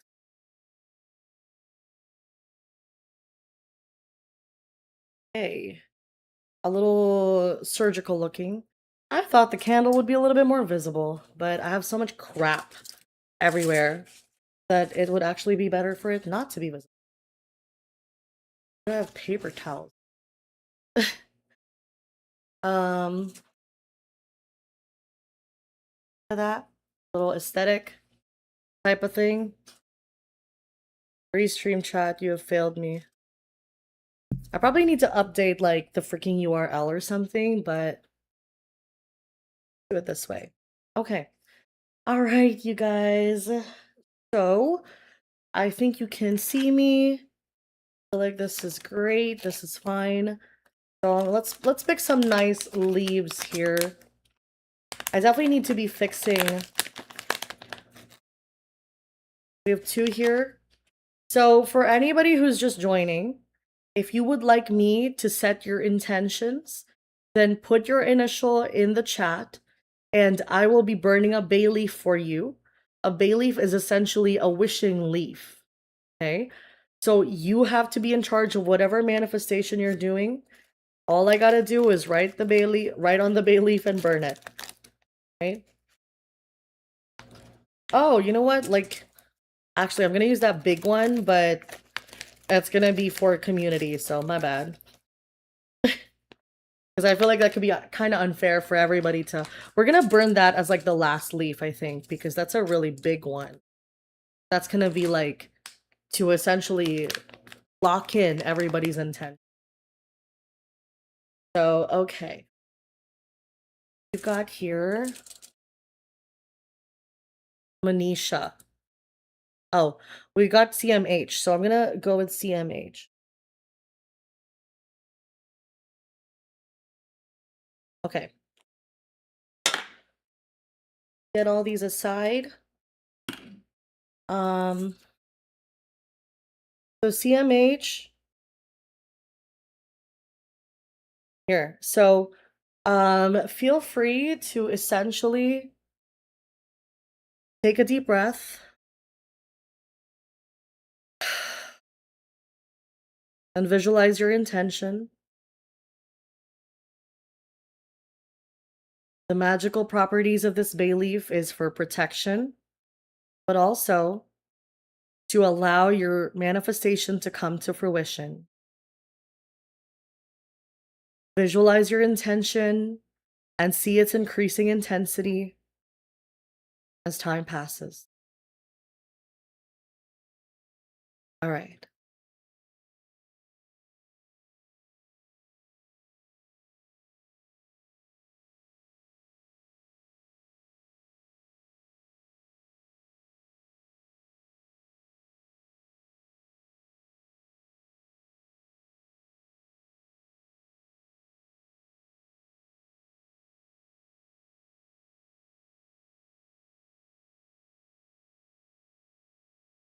Okay. All right. Now we have Manisha. Start visualizing your intentions. MPB.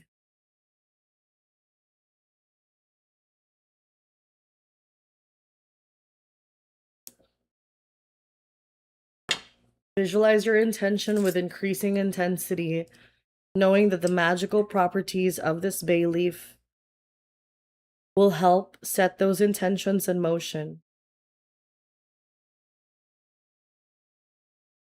Take a deep breath in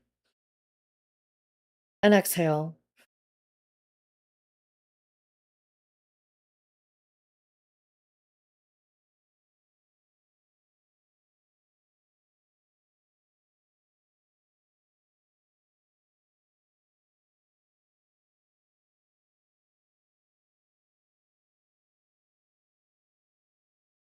More on that.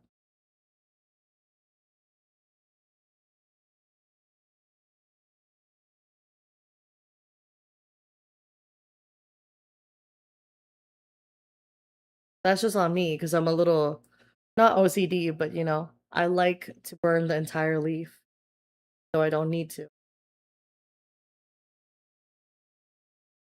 All right. So, does anybody want to contribute their initials? I'll wait for a few minutes, seconds, and all that. Probably a minute.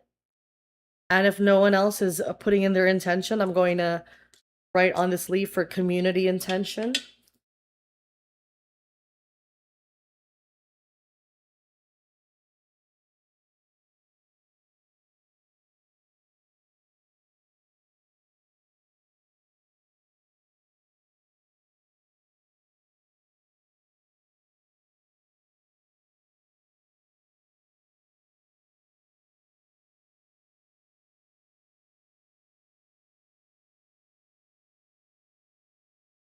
Okay.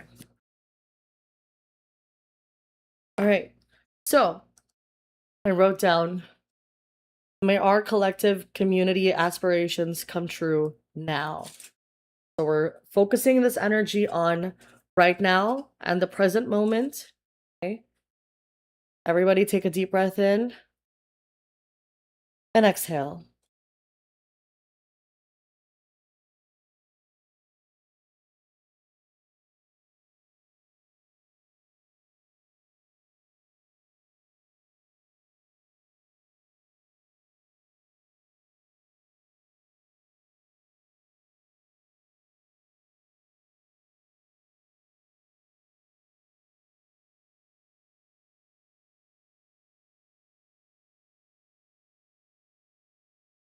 Isn't that a little bit relaxing? I really like the way that the fire crackles. I'm gonna burn all four sides because this is gonna take a long time to burn.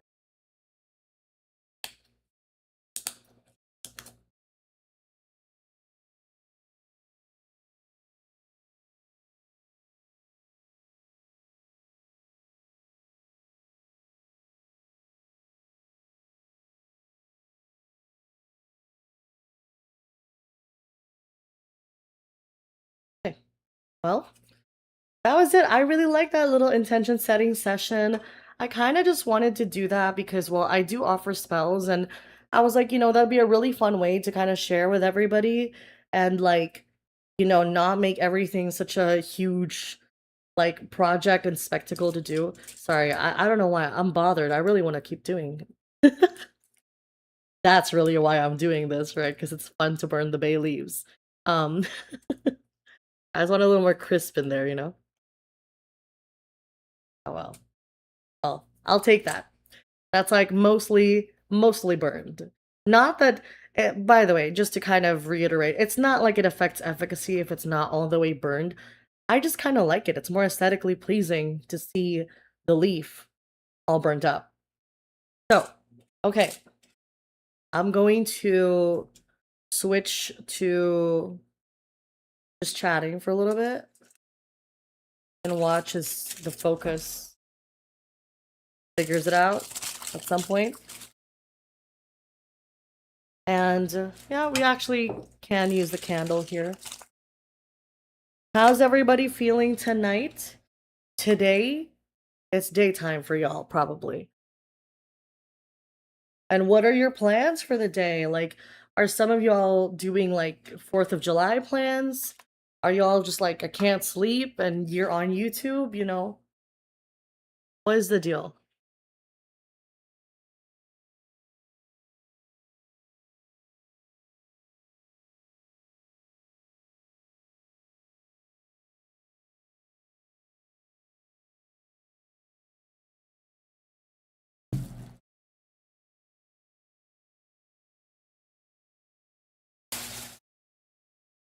And by the way, we're gonna go into the charm section of this.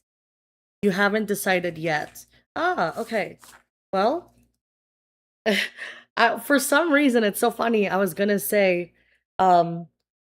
I was gonna say that I should pull a charm, Pink, to help you decide what you're gonna do with your day. It's nighttime here, gonna hit the bed soon. Awesome. Okay, let me start the thing. You were looking for answers and found them. Thank you for your time. Thank you so much. I'm so glad. always nice to see people stop by. Okay. Okay, so we have this. You know what? We deserve a little light. And though low light or something. We'll make this yellow. Uh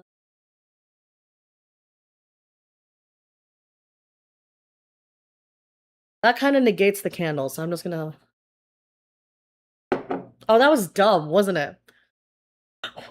Why why did I blow that right by my nose, not realizing there are like charred bits of like bay leaf in there? Let's go for it, right? Okay. See, the one thing you can expect with me is that sometimes I can drop knowledge and then I can do shit like that. That's like, hey. But anyway, I mean, making sure there's not a lot of ash in my titties. Um, okay. I think we're good. So we're gonna be doing some charm readings. So, what did I even say here? I said, let me just check my, can I check settings here or no? Let me literally check what I said because I want to make sure. Okay.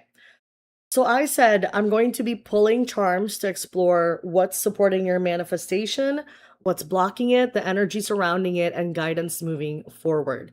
Um, so here's the thing. Today is going to be manifestation focused. If you want and you have a specific question, if you know, I'm opening a tip-based reading. I don't care how much it is. I don't care if this is $1. I don't care. Because hey, let's get that. Okay, can I tell you the reality of like being a YouTuber genuinely? Most people are like, when you get monetized on YouTube, like you're gonna have the money immediately. Like, girl, I have $100 that like will get stuck for like months on end because like it's not like the ad revenue is just taking time. So I was thinking, like, well, that could be a smart way to do it, which is that if I do some mini readings on YouTube, then it's like easier to get that money up. Not that it's like the most important thing, um, but it's just like think like a businesswoman. Anyway, so if you have a specific question, you can do tip-based readings, but if not, then we're gonna be pulling something with charms in relation to your manifestation. Okay, so I'm assuming Pink, you're wanting to participate.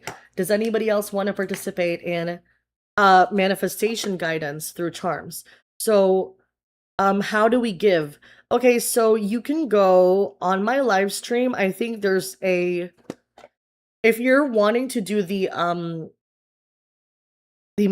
charm guidance on manifestation, that's free, and just comment your name. If you have a specific question, I can pull cards, and you can click the heart with a dollar sign. It should say something like that underneath the stream. And can someone check that for me if that's even a thing there? It should be. But like, please let me know because maybe I don't have it enabled or something. And yeah, then it'll be up to you as to like whether you want to do that or if you just want to do the free one, that's fine too. I don't really mind. Like, you know, I mostly wanted to, like, I'm sure some of you guys have seen, yeah, like a super chat. Yes. Do I have that? Like, you're back. Yeah, see, you're right on time, girl. Okay, Siobhan, can you check for a second? Are you able to send money through the YouTube video? Like the heart thingy that says thanks, or sorry, not thanks, the heart thingy with a dollar sign. Is that there or is that not there? Because if it's not, then maybe I'll just give my link. But I don't know. Hi, William. I'm so glad. I feel like I'm seeing some familiar like uh usernames. But yeah, I think it would have to be like the heart with a dollar or something like that on it. Anyway, so um we're doing charm readings, right? And in particular, the free question we have for today is about your manifestation. So, Manisha, you commented you, but can you also comment what you're trying to manifest? Oh, thank you. Okay, so Siobhan was able to send, so I think you are able to send um through a similar way. Yes, it did work. Yes. If you require a different way of paying, such as like coffee or I mean PayPal, for example, I do have that. Just let me know because I don't know if I'm gonna be able to fix it. Um, that was hella easy. Awesome. So I think Siobhan, on your end, it would be like a heart with a dollar sign, right? Or is it a different button? Can you describe the button just in case someone else wants to do it? Um, and also Manisha, can you comment what you're trying to manifest? Because I kind of need that so that I can draw charms for you. I'm like navigating 5 different things. Oh wait, you did kind of manifest. You did comment it. Jenny, my bad. My bad, Jenny. Yeah, it's your husband's username. Because so it doesn't show me your name. Jenny, I remember you, but like it shows the tag. So my bad. Which by the way, Siobhan, thank you so much. Okay, so let me go back to that.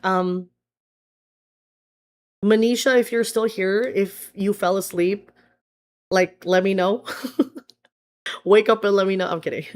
But what do you call this? Manisha, if you want to, you can send me what you're manifesting, or should I just do this in relation to financial abundance and then draw charms about that?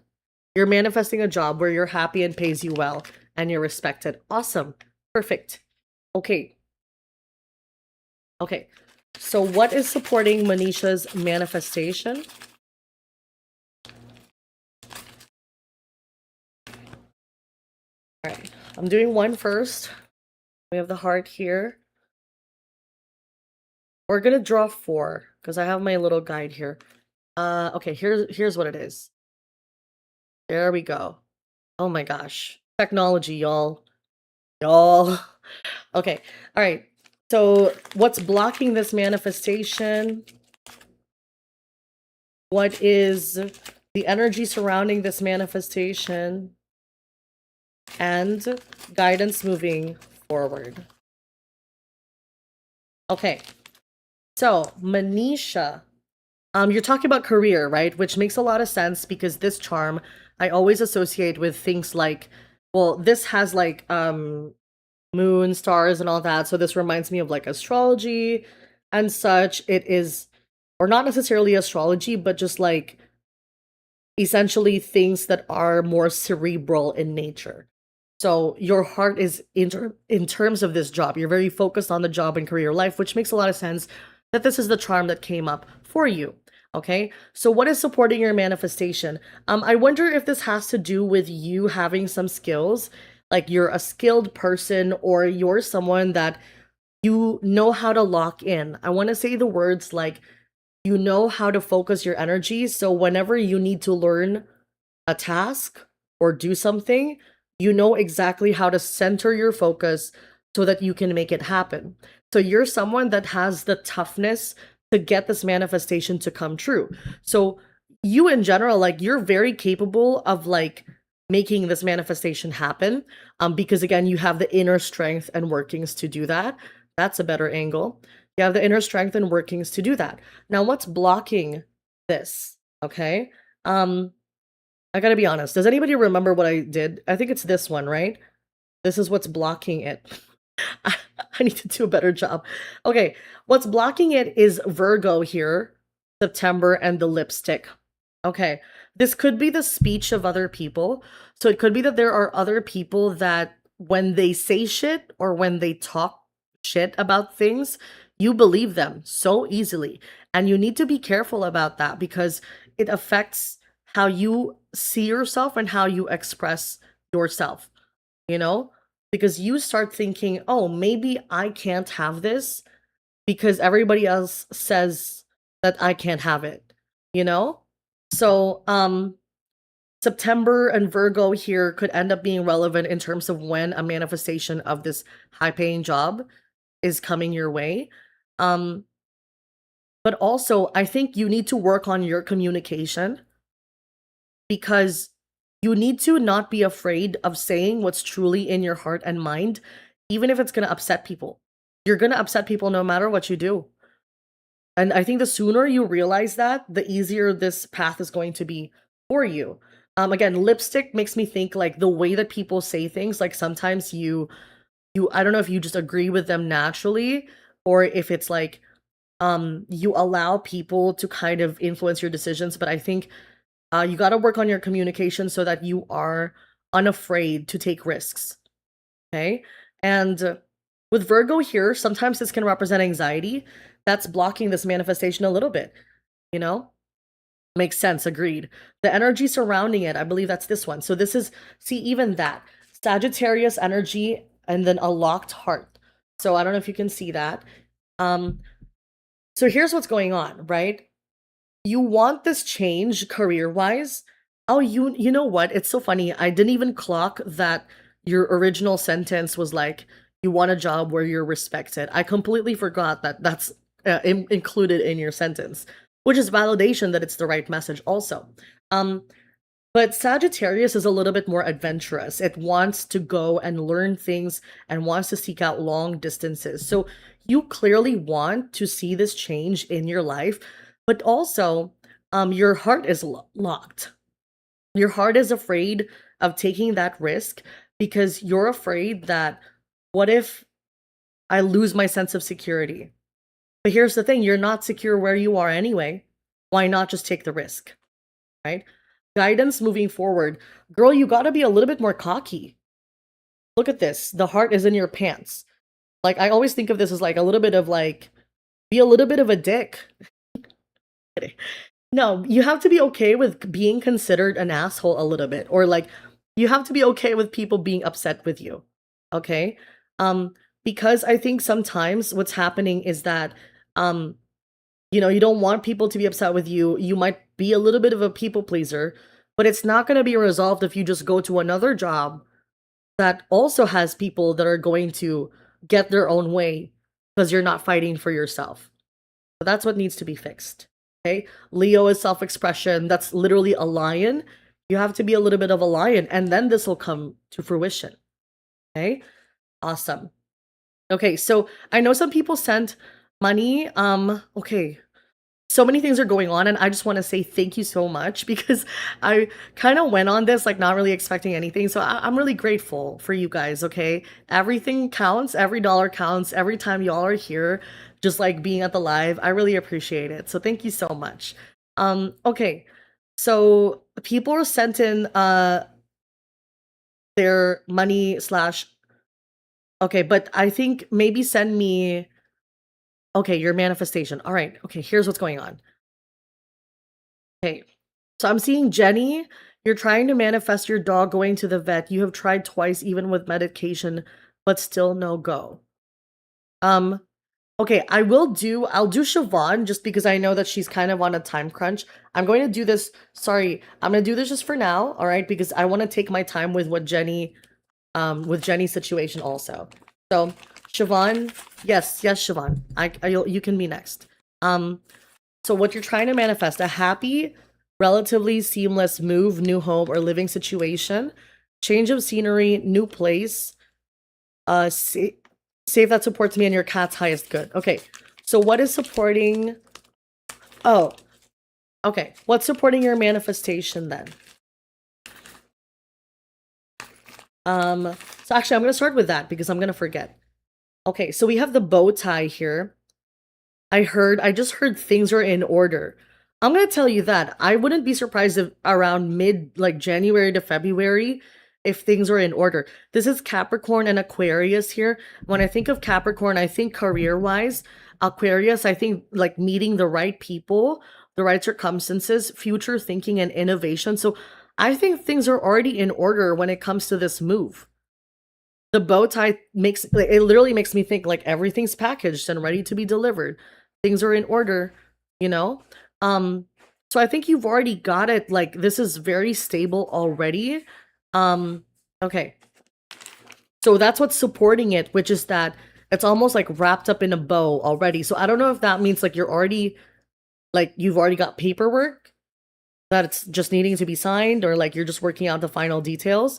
Um, or if this represents like when you find it, when you see it, it's perfect, you know?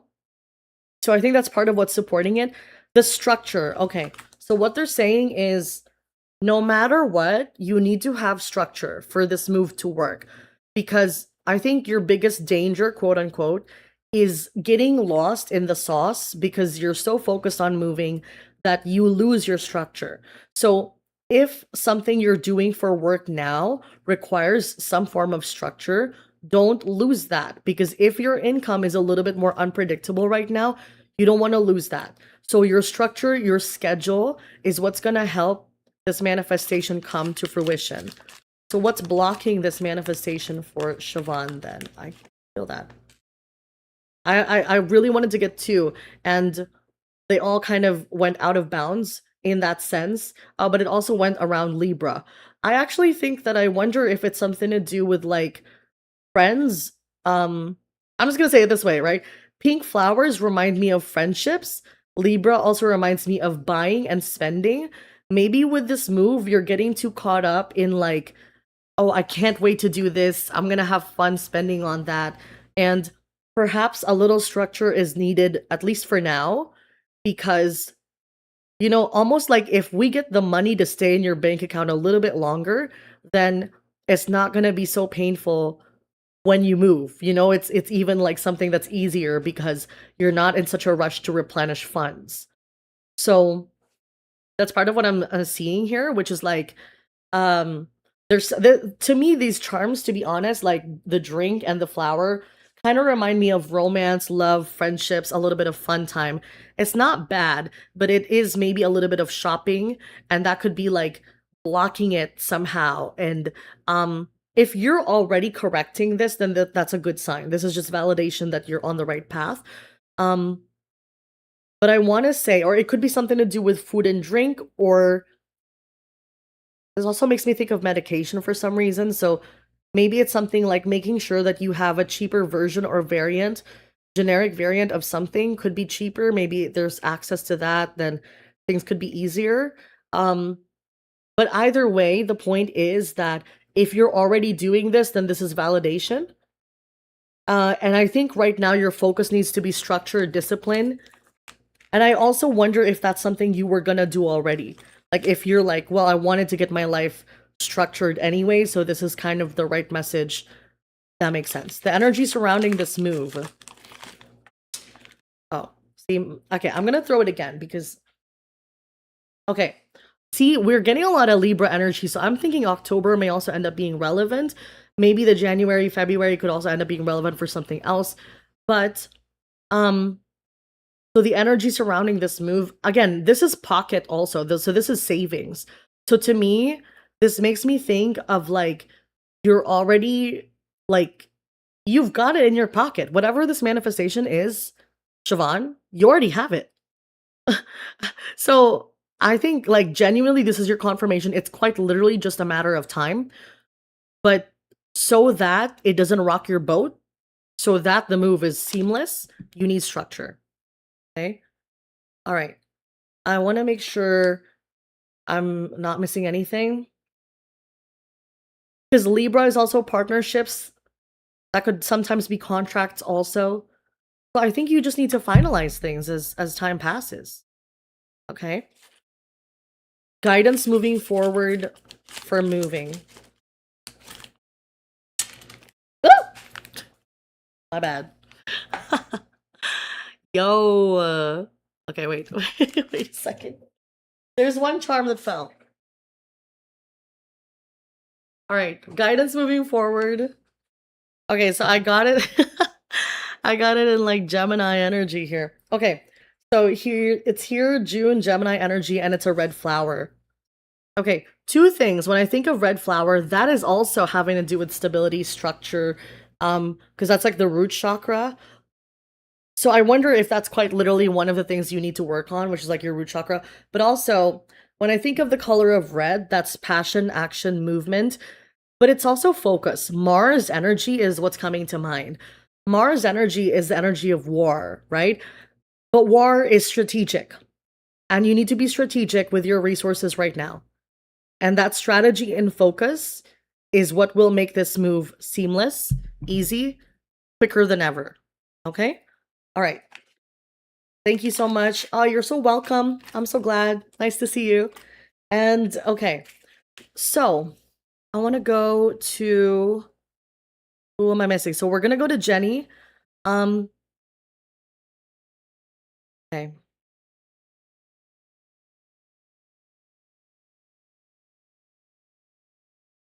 So you're trying to manifest your dog going to the vet.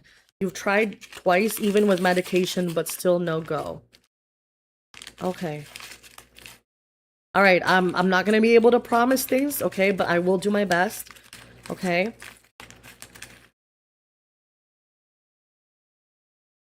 Okay. Let me see what I get. Tell me, I'm actually gonna draw some dice here because I feel like I need advice on your situation, Jenny. You're so welcome, Siobhan.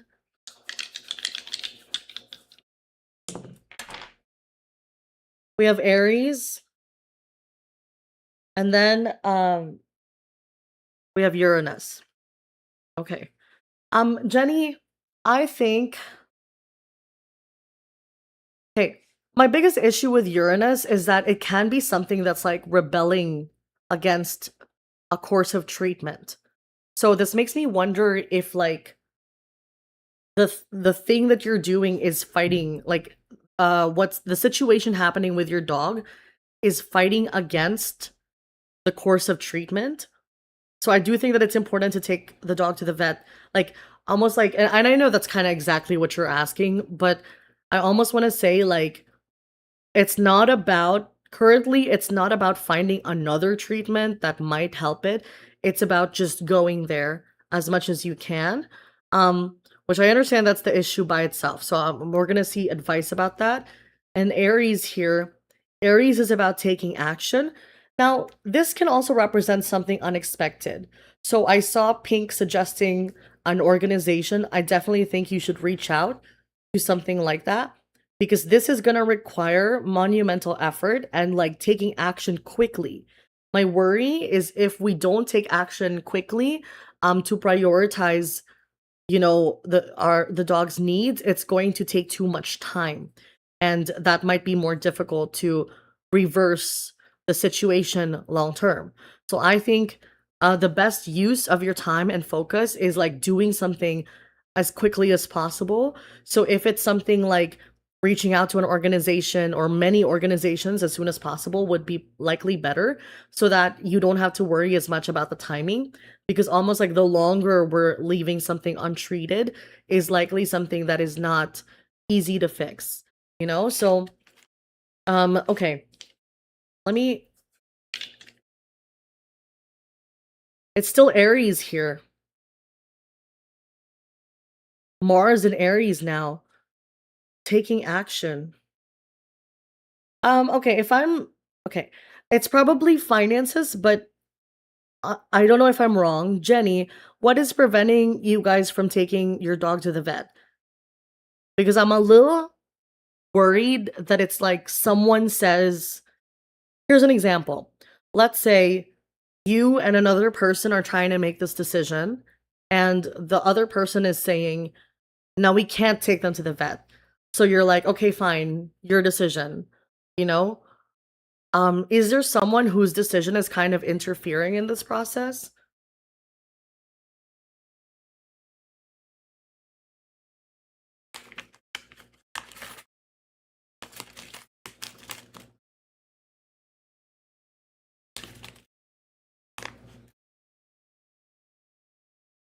We got him as a rescue. He's my son's dog. Okay. All right. I guess. Hmm.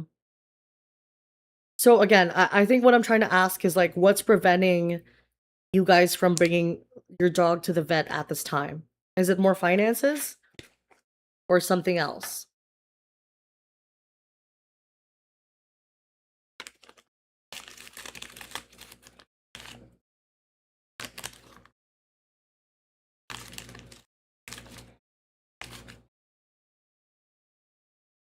I need a better system for this because the charms keep falling.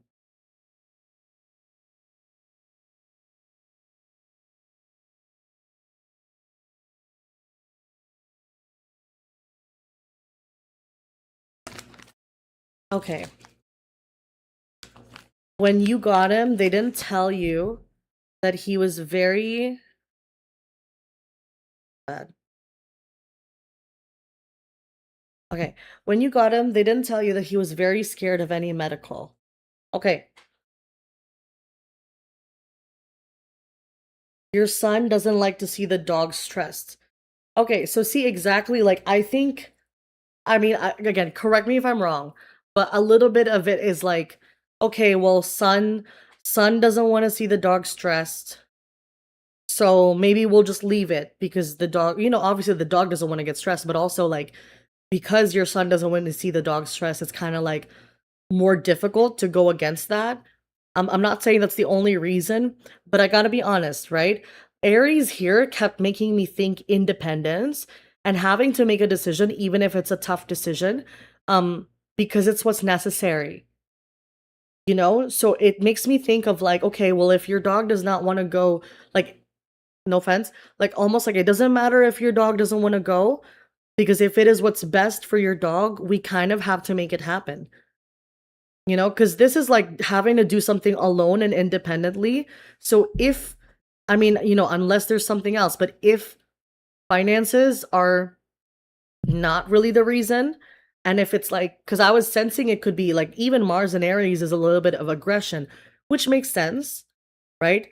But sometimes that's how you feel too. Exactly. Your son, how old's your son, if you don't mind me asking? Because like at some stage it's kind of like your responsibility or someone's responsibility, and if they're not going to do it, you kind of have to step in. He's 26. Yeah, exactly. So okay, here's what I think. What's supporting your situation is the white heart. You're pure hearted about this. Your intentions are good. It almost feels, I immediately heard it, your son will probably get mad at you, but at the same time, like, if it's what's best for the dog, and if the dog is genuinely in a difficult position, you kind of have no choice but to just, obviously, like, that's their pet, so you can't, like, immediately do that. But for example, if he has a wife and someone also has, you know, like, if there's another voice in the house that also wants the dog to go to the vet, it could mean colluding with that person. Like if he's got a girlfriend or a wife or like whatever, boyfriend, and if it's like, oh, we can kind of teamwork to get the dog to the vet, then that could be a different scenario, you know? Um, because again, it's for the dog's health. Like it would be tough not to do that. So what's blocking this, right? Um, okay. I gotta be honest, I have to redraw these charms because I can't remember what I drew. So I'm going to do that.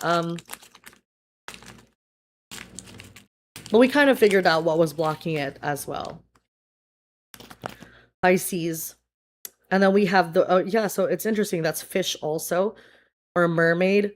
When I think of Pisces, which by the way, sometimes it's the initials here, so this could be GHI. Um, but when I think of Pisces energy here, it's emotions. Our emotions are kind of blocking this manifestation from coming true because, of course, we're like, we don't want to hurt people.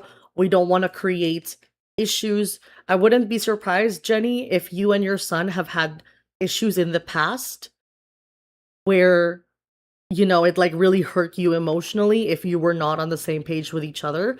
So you might be referencing that point in time of like, well, he's been upset with me before and, it really messed up our relationship. I think it depends on like how urgent it is for the dog. It also depends on whether you have teamwork because if he's alone with your dog, with the dog, like it's kind of hard to like make this decision. But if you guys all live in the same house, that would be a different story. You kind of have to put your foot down.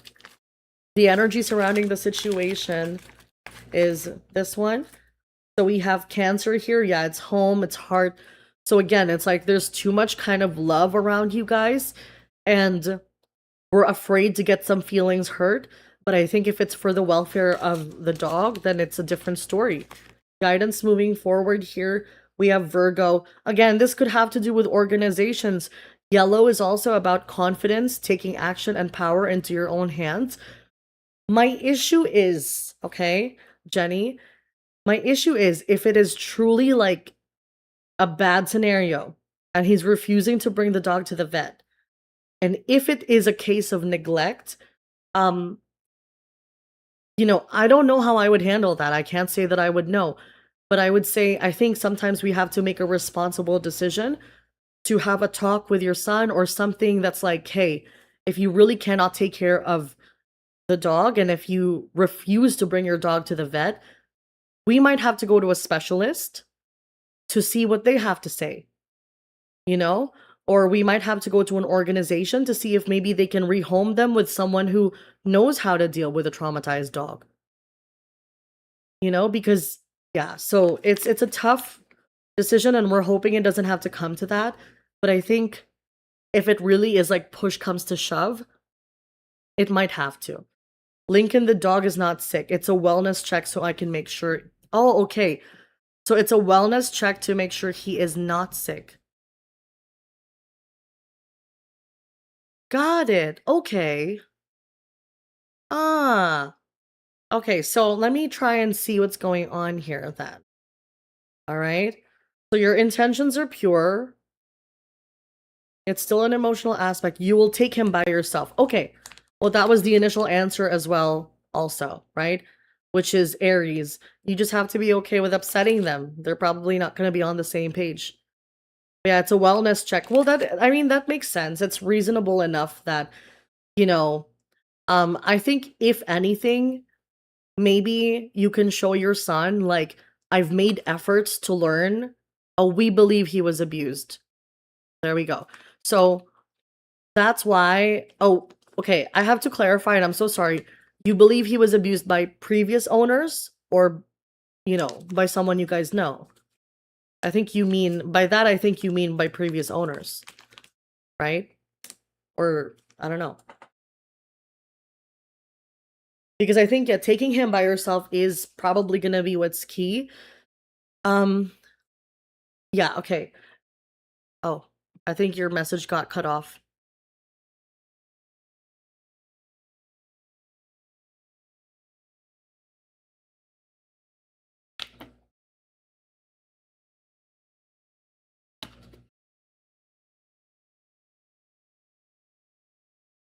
Okay. Oh, okay. So you got him from a rescue. Yeah, I wonder if it's gonna be like maybe you could try again. I don't know the inner workings. I mentioned earlier on stream, like we don't really have like rescue organizations here. You kind of have to do it yourself and learn.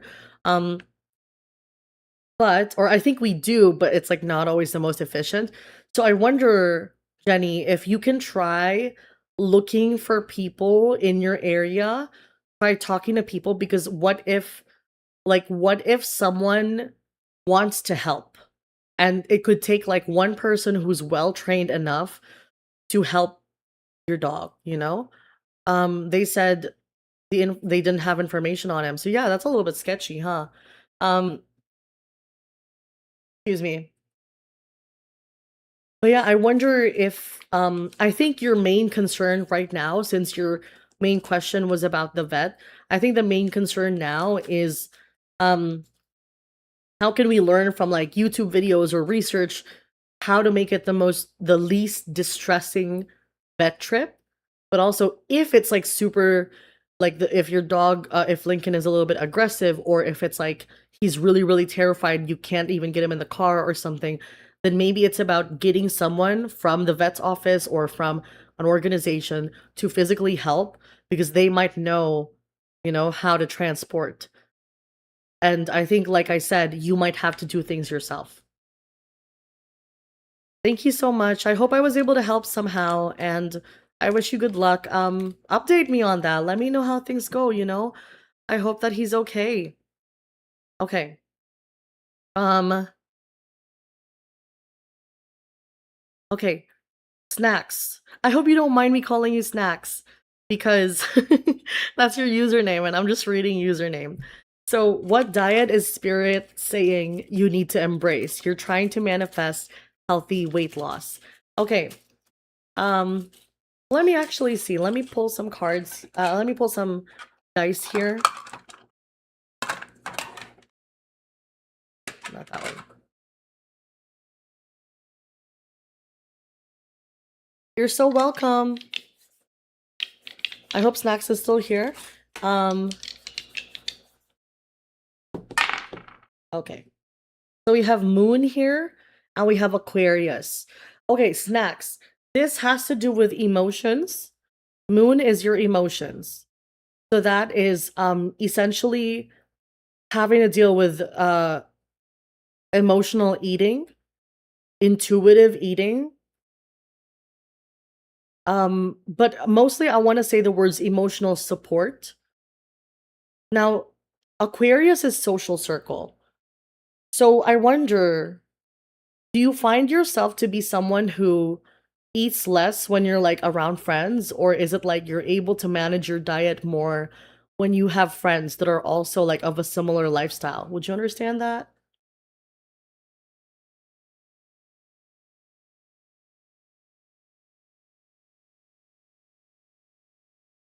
Because this reminds me of like we were just talking earlier about like a walking crew or like, oh yeah, like I'm friends with some people who are also fitness enthusiasts and we all do this together. So I think a class, a group of people, like especially like for me, for example, again, I talked earlier, like I'm Filipino, like my heritage, it's like easy for people to get together and have fun eating similar things, but I feel like if I were raised in a household where people were a little bit more conscious, not necessarily strict, but just conscious about what they were eating, or even conscious of physical activity, then it's likely something I would invest in more. You eat more by yourself, so yes. So here's like, okay, this is, I was gonna say my tips and tricks, right? Um, for example, for me, right, I have a tendency of like trying to eat too much as well and snacking also.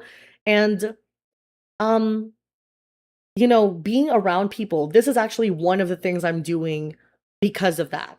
Because I think that, I spend a lot of time at home. I work from home because all my readings are audio or Zoom. So I don't need to like be around people. So it's harder for me to live life for myself. And I know that's like dark thoughts, right? It's hard for me to prepare and get ready and live life by myself because I'm thinking, well, who am I trying to impress? Like, I'm spending time alone today. I don't need to be ready for anybody.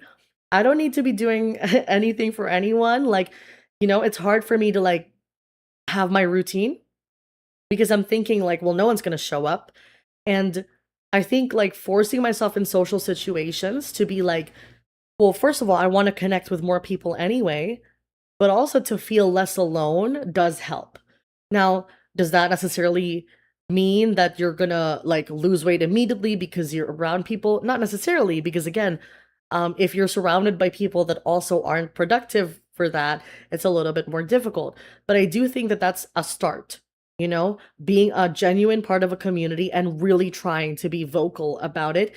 Like, when people say like accountability journey, like, unfortunately, I do think it helps a little bit depending on who you are.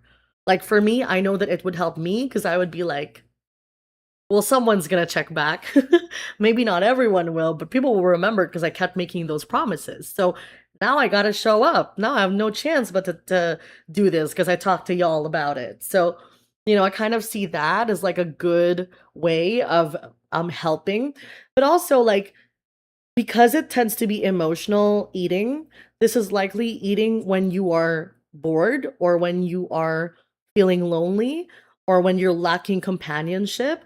And so having that through connecting with people that are, similar interest will help. So I was like, how should you connect with people? Uranus and Aquarius, again, it's like this is radical change in friends or people you hang out with or people in your social circle. I'm not saying that you have to drop your friends, but I'm saying Surround yourself with content, media, and people that make sense with the goal you're trying to attain. Yes, definitely when you're bored. Exactly. And for me, it's like I've talked to you guys for 2 hours and 22 minutes now. Oh, yeah. Well, my recording is 2 hours and 22 minutes. It's so funny, by the way. I've been having so many like angel numbers in this stream alone. So even though I had to start stream 3 times because each time was a failure, it was like the angel numbers are here. So, um, you know, you get what I'm saying? Like I forgot the fact that I was hungry probably before this, or I was maybe not even hungry. I just wanted to eat, you know? Um, but this is calories. This is healthy calories out because we're talking knowledge. We're doing stuff. So perhaps, and I understand like, life's a little bit expensive. So how can you do stuff in a cheap way? Um, for me, sometimes that's gaming, because with gaming, I forget, then the time just flies by. Sometimes that is, I still watch my TV shows, but I'm on a walking pad because I'm like, I love a good movie or I love a good TV show. I will sit and I will binge watch it, but at least I'm doing it and being a little bit more active, you know? Or it's like, oh, well, if I have a walking companion, someone who's also trying to do something, then we have no choice. We're stuck together like glue. Okay. So I was like, give me a little bit more information as to where you might find. So it switched into the other one, but I do remember here. So I was like, where do you find friends or people to kind of do this with? And Virgo energy could be that it's like genuinely that sign. Virgo energy is someone smart. For some reason, I started thinking of a writer. So maybe it's something to do with messaging, writing, online forums, Reddit probably. Mars, but also it could be like people in your job or something. Um, we had Mars and Venus here, so this could also be like even if you are opposites, like being around a certain group of people will still help.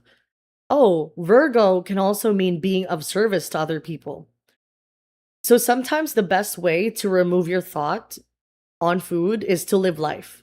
And if living life can't be travel right now, maybe it's about being there for people, you know? Like I realized like I know this I hope this doesn't sound so like, like full of myself.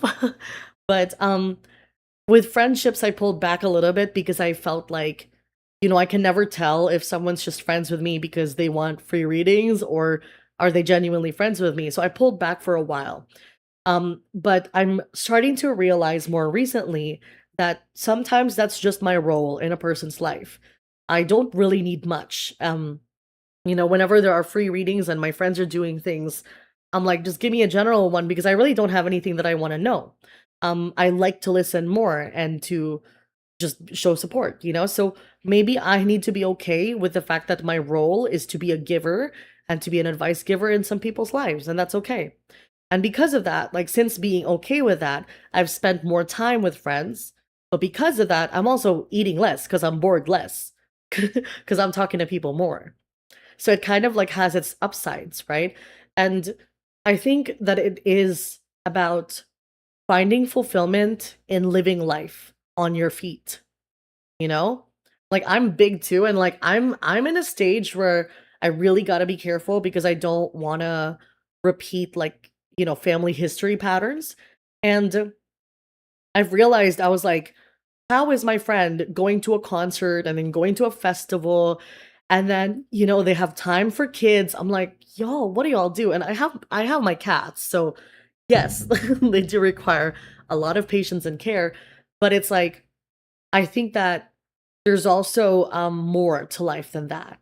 And that could be reading books, learning everything you can about spirituality, right? Or whatever topic you're into, bettering a skill. Like the more consumed you are by life, the easier it's going to be to lose weight because your quote unquote issue, your blockage is of an emotional nature. But I'm going to pull your charms anyway. So, what's supporting your manifestation here? Two. We're gonna do two. We're gonna do three, two, four. So So when it comes to what's supporting your manifestation here is the bow tie. This makes me think like I wonder if you have certain goals, fashion wise, style wise, if you're like, oh, I've been really focused on the type of aesthetic I want to live. Would you understand this, Snacks? Oh, I gotta stretch. Hey, Pink, welcome back. You're next. I'm kidding. We're doing good today. Okay. So yes, I'm slowly trying to stretch people's like viewing time because I've know like streamers, y'all are so crazy because y'all have a full-time job. Like I watch a few streamers and I'm like, girl, how are y'all streaming for 8 hours a day, right? And I'm like, I can't even do like two, but we're at like 226 now. So we're like slowly getting there. And I like that. I'm becoming more confident and comfortable on stream, which is cool. But snacks. So like I was saying, like you have like a certain aesthetic you're trying to do, you're trying to get your life in order. And this is supporting you. Two things. Sorry. I started thinking of a book, which is Atomic Habits. Maybe look at that. The other one, I haven't read this one fully, but it was Tiny Experiments. So take note of those books. I will try to type if I can. Atomic.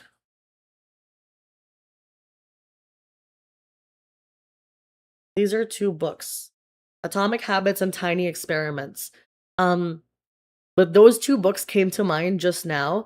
But I also think that the opportunities are about to be so easy for you. So this makes me think that maybe something about your schedule or your job or your routine is already easy in its own way.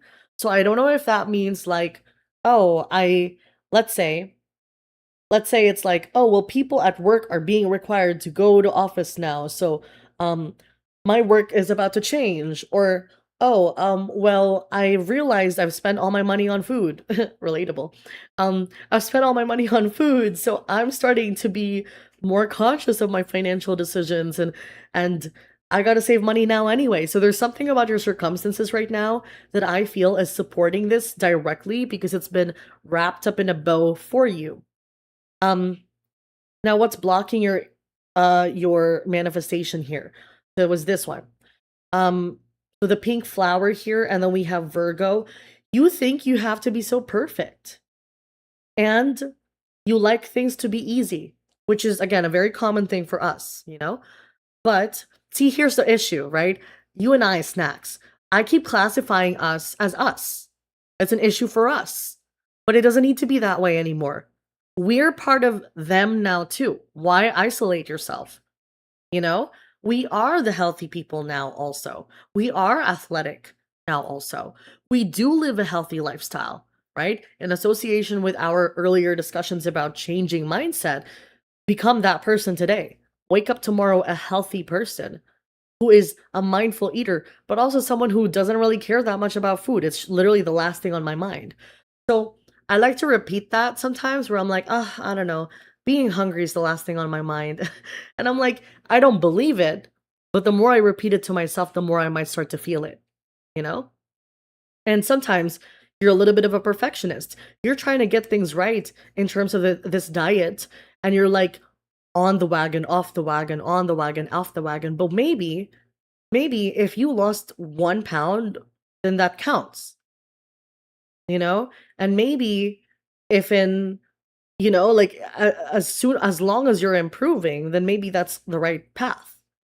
If you're learning more after your previous attempt, then maybe you're on the right path. But maybe it's not an attempt either. It's a journey and you're just doing it. Okay? Um the energy surrounding it. I believe I did have this. Um but either way I'll interpret for both because I can't remember now. So, the energy surrounding it is Gemini energy. This is communication, right? So, I'm hearing things like making science work for you But also Gemini to me is communication, so that's social media and talking to people. So I think you need to have people you can have insightful discussions with. I think you need more people to talk to, if I'm being honest. Like, it feels like if you filled the hole of like, I have so much to do, I have so many people to meet, I have people I can talk to about my passions or my recent fixations, then I'm fulfilling that need and therefore I eat socially. I eat whenever it's just dinner time because you kind of have to, not because I just feel like doing it. Um and I feel that that's going to be a good first step. And I think that science is going to work in conjunction with that. If you also do something for work that has to do with, wait, I started thinking medical now. So, if you also something to do something, okay. If you also do something at work that requires you to be more knowledgeable, then investing your energy into that is already like you spending less calories because you got more effort to do. The other thing is I was gonna say something medical related. So honestly, if binge eating is truly an issue, then I mean, if I had the means, I would have probably done something like that, like a clinic where I could be around people and be supported by others. Um, but that could be an example. So it could be something like, oh, I'm literally surrounded by doctors and professionals, and you're in behavioral health. Awesome. Yeah. So what if, I'm not saying this is what you have to do, right? But if you are around people that are also looking into it the same way that you are, like let's say looking into health, weight loss, and how behavioral health can be in alignment with that, like you're part of the experiment while you're studying the experiment, and it becomes your life, and therefore it's easier to incorporate into your life, if that makes sense. Now, I'm gonna bring something up, and I'm sorry, if anybody's like easily triggered, click off. All right. um but I'm gonna bring something up because it's calling to me. But for example, I have in the past dealt with intermittent fasting, and I do think it's something that is effective, especially for people who are of a larger weight. Sometimes they do like 24 hours or something. Now, this is safe if you're supervised medically and doing what's necessary. And for me, I've had enough research and experience to be able to say that I can do it for some periods in time, but what was always missing is sustainability. So if you're someone that also benefits from that, then you could do something like that. And if honestly, if you've been researching into weight loss, you probably already knew about it anyway. Okay. But again, I would always recommend doing your research or having medical professionals kind of like assess you, right? But I really feel that it's like almost like the research you're doing is supporting things. And I think that if you're surrounded by people that can help you in that direction, it will just make it easier. Okay. You got to make it easy enough for yourself emotionally. Meaning what? Meaning if it is fasting, you have come across intermittent fasting. So let's say fasting for 12 hours is too hard because you have a job or something. Like, okay, why not we fast for 8 hours? That's literally like I missed lunch and I'm just going to have dinner. Like, sometimes you do that anyway because you're fixated on something else, right? And I think what's important with intermittent fasting is water. It does help a lot in like the hunger pangs. And again, sustainability is truly what I feel is most important. That's also my reminder because that is personally my preferred way of losing weight. Yeah. So I think it's more the routine and like making it easy for yourself so it doesn't feel like a struggle or it doesn't feel like I'm forcing myself, you know? Because that's where we start to associate ill feelings with fasting, so we binge, right? So changing that is going to help. Guidance moving forward, we have the banana.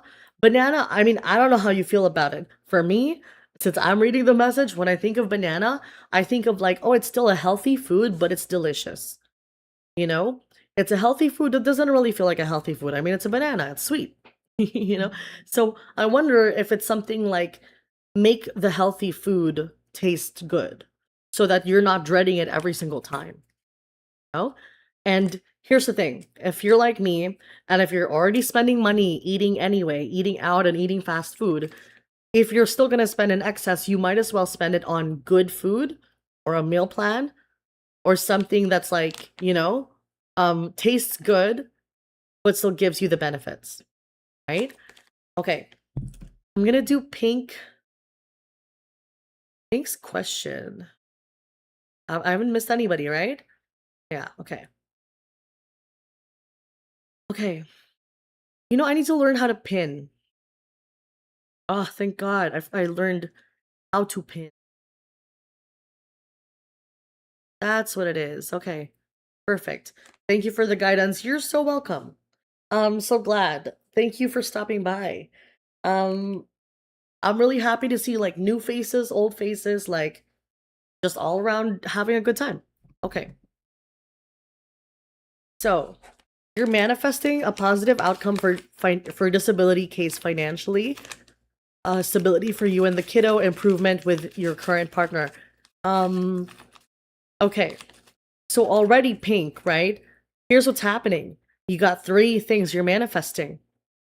And it's not that those are bad, but it's that I think focusing on something right now will often remove the fog and confusion. Now, if you're like, well, I did try focusing on that, but nothing was happening, so move to the other thing. But I think the first thing you need to know is how to handle something one moment at a time, like one manifestation at a time. Also, can you choose one? Because I want to centralize, like, out of the three, what is the one manifestation you need the most?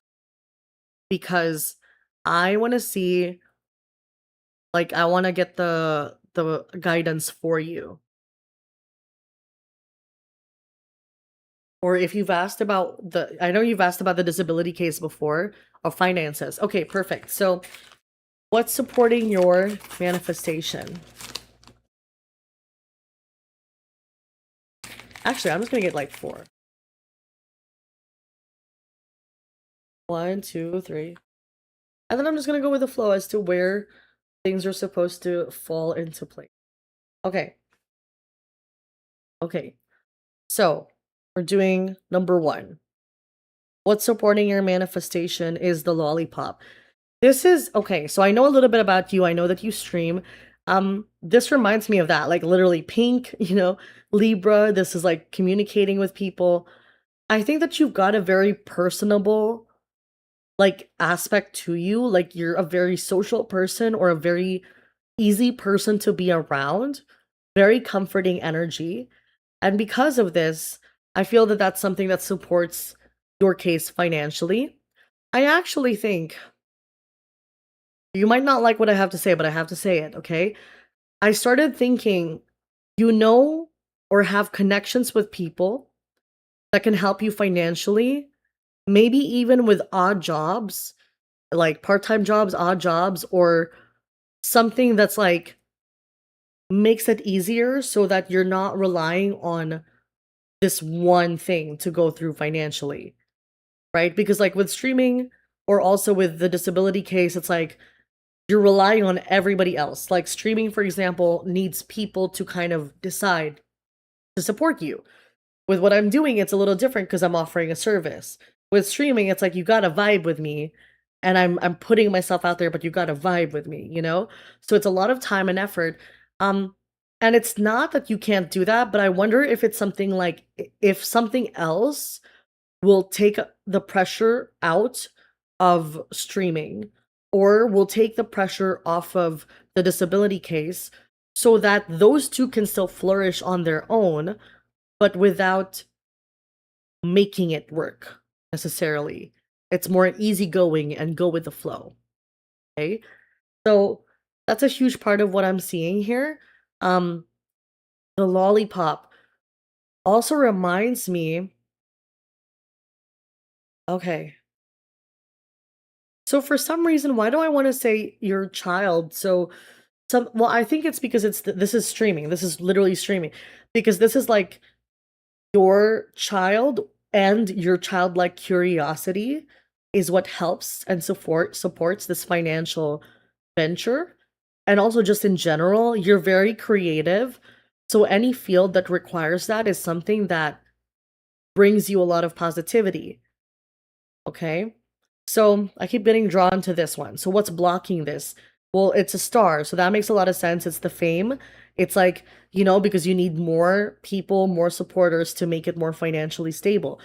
But we also have Cancer energy here. This is emotional attachment. Okay. You have to decide that your work or your job is not the same as how you feel and who you are as a person. Okay. And this is important because that's where you get in your feelings or you allow fear or anxiety or what if I'm not good enough or what if I'm not the best and all that to come in. And I think you have to realize that like it's just got to be it's got to be a business. Okay? So what does that mean?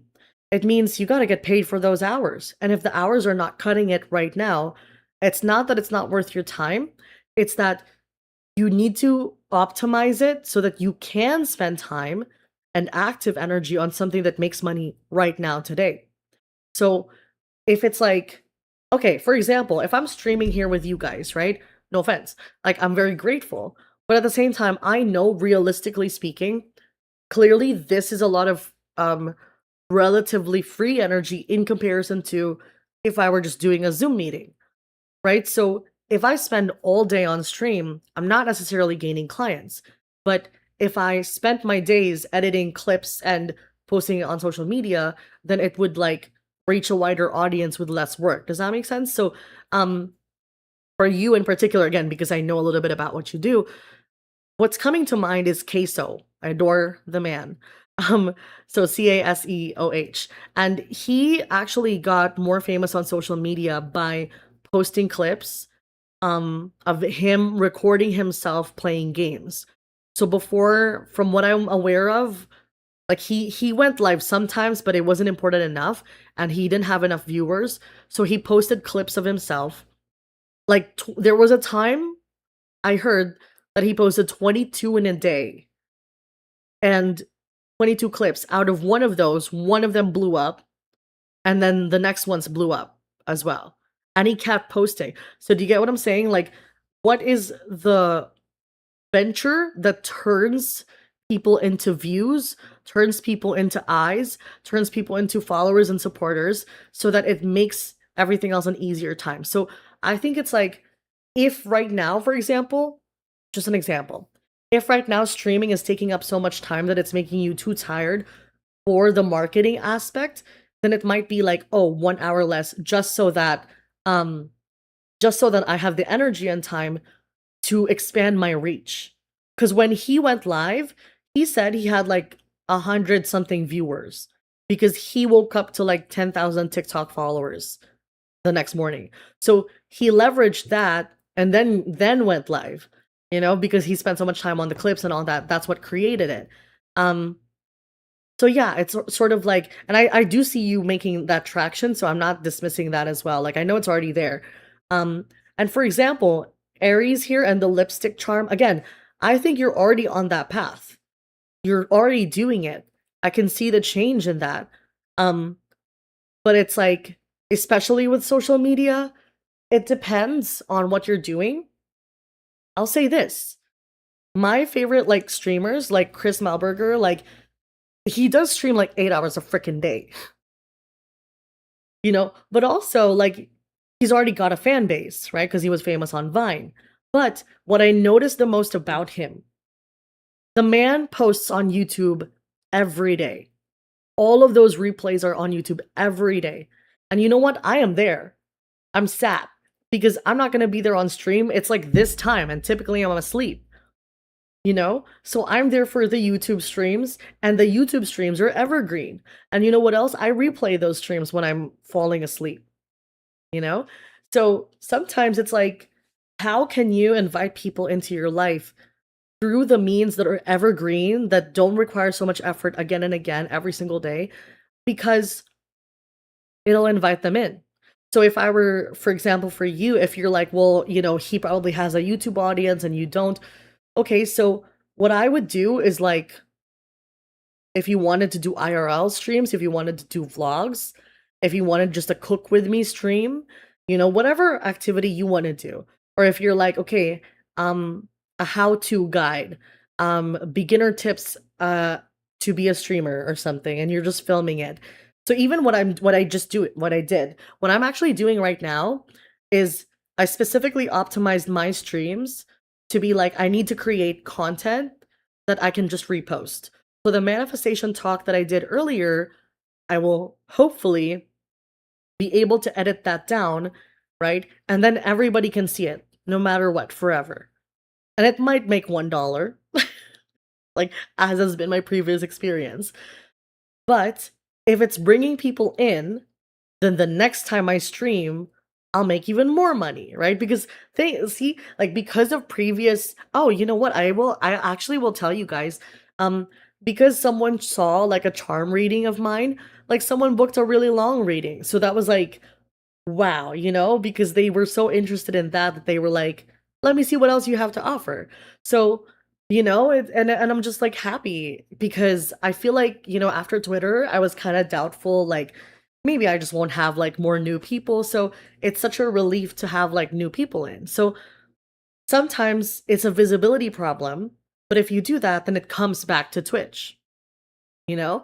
And for finances, I don't think you need to leave it alone because this is exactly who you are.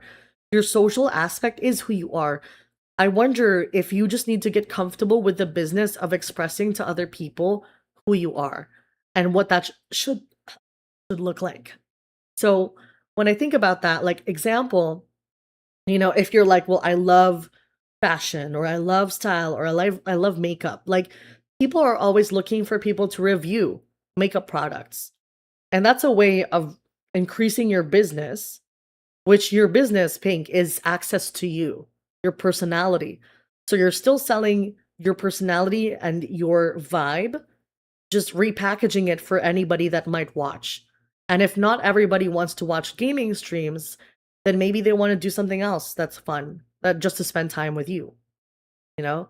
We were burning leaves out here. Like, we, we've been talking weight loss out here, So like anything goes, right? So you can do something like that too, where it's like, come hang out with me, and that can reside on YouTube. I know Moist Critical also does I think he used to do multi-streaming, but I don't know if he still does that. And I think he also was talking so much about how the VODs were the ones that really made the money. And I think if you edit it down and you make it like Queso does a lot of like, I became a dentist for a day or something. And so I'm like, what the hell is this man talking about, So it's essentially repackaging it for something that's more palatable for the general public to watch, you know? Um which, by the way, let me know if y'all are open to me also, showcasing my non-gamer talents on stream. I was thinking of playing this one game, but I don't know yet. I'm still thinking about all that. I tried playing like Paralives and I recorded myself doing it, and I don't know. I gotta be honest, I don't know yet. Maybe because it's early access, but I don't know if I love it yet. Maybe one day, maybe when they release the full version, like Pair Lives in comparison to The Sims, like I kind of like, even though The Sims 4 is not the best version, it is and it isn't, like the best because it's the most recent, but it's not the most iconic version if I were telling the truth. But like, I don't know, something was missing with the Pair Lives thing, and maybe I'm just biased. I don't know, but if y'all are open to watching me do random shit, like, let me know. Thank you. Andrea. Okay, you want to head in a different direction for your career as you got licensed. Yes, please post the video. I missed the beginning of stream. Absolutely, I will. So yeah, it was a manifestation talk we had about the law of assumption. I will absolutely be posting it. Okay. So let's draw some charms for you then. What is supporting Andrea's manifestation? I'm gonna draw 4 here. One more. And you wanna learn how to manifest, and please post more gaming videos. I love them. Oh, thank you so much. Um, unfortunately, there will probably be never another one like Road to Empress. That was so iconic. I'm thinking about replaying it one day, like full or something. I don't know, because it's so dramatic. Like I've never experienced a C drama or anything that is so like as outrageous as that, and it was just so funny. Um, okay, Andrea. Okay, put this here. I actually want to start with this. So, what's supporting your manifestation here? Um, okay. So you want to head in a different direction in your career. Andrea, with this, the banana and the Aries charm. Okay, here's what I think. I feel that you might need to purposely let me read your question. Just because I want to make sure I'm understanding it. You want to head in a different direction in your career as you got licensed. Okay. So Aries to me is about taking charge. It's about doing something on purpose. It's about deciding I'm going to make this happen no matter what, right? And with the banana here, like, okay, so it's funny because it's a banana, but it started making me think of a boomerang. Sometimes you just gotta shoot your shot, girl. You're kind of waiting for this like big sign that something is worth trying, but I kind of feel like you should just throw your net or cast your net out and see what you get in the first place.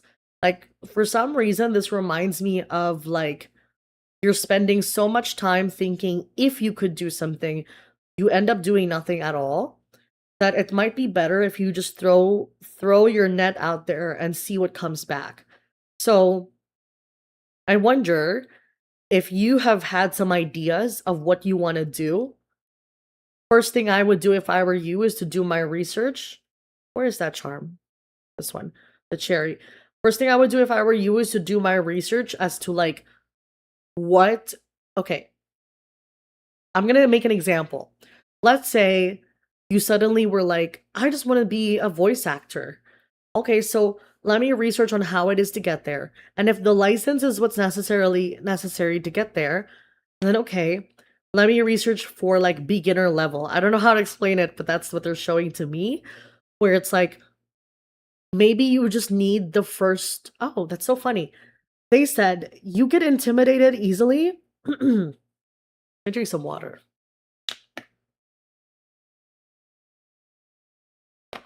I think this is gonna be my last one because we're coming up at 3 hours, but also like my voice is starting to give out. And basically, Andrea, right? I could see you like wanting to, I don't know how to word what I'm trying to say, which is how you know I'm getting to the end of my energy levels. uh okay, let me let me fucking piece that together. So what I see with this banana is almost like I'm casting my net out, I'm throwing something out in the open, and I'm seeing what returns to me. So I'm just trying something out. And I think that sometimes you get intimidated when you haven't made the first step. So Spirit is saying something like, why don't you just throw it out and see what you get? Because you're so focused trying to get the perfect opportunity that it's like, well, you're kind of a beginner because you just got licensed. Why not just apply and then see what happens? You know? Because I think once you get that first offer, you immediately get more motivated because you're like, oh, I can do this. Like, it's actually not a big deal. So it opens your heart up. Yeah, see the luck charm here and then the Capricorn here. It makes you feel more secure in your heart or in your confidence. Makes you feel more tough, you know? And I think okay, let me see what's blocking it here. Yeah, what's blocking it is experience. What's blocking your energy right now is experience in that field. But that's you got to start somewhere. So almost like once you get the first offer, you're going to feel more secure. But that first offer is only going to be en route if you actually throw your net out there. So don't think too much. It's a numbers game. Just apply, apply, apply. see how things go. That's what I see there. And then the energy surrounding it. So let me okay. Sorry. I couldn't see the message for a second. Um the energy surrounding it. Yeah, Cancer here is a comfort zone.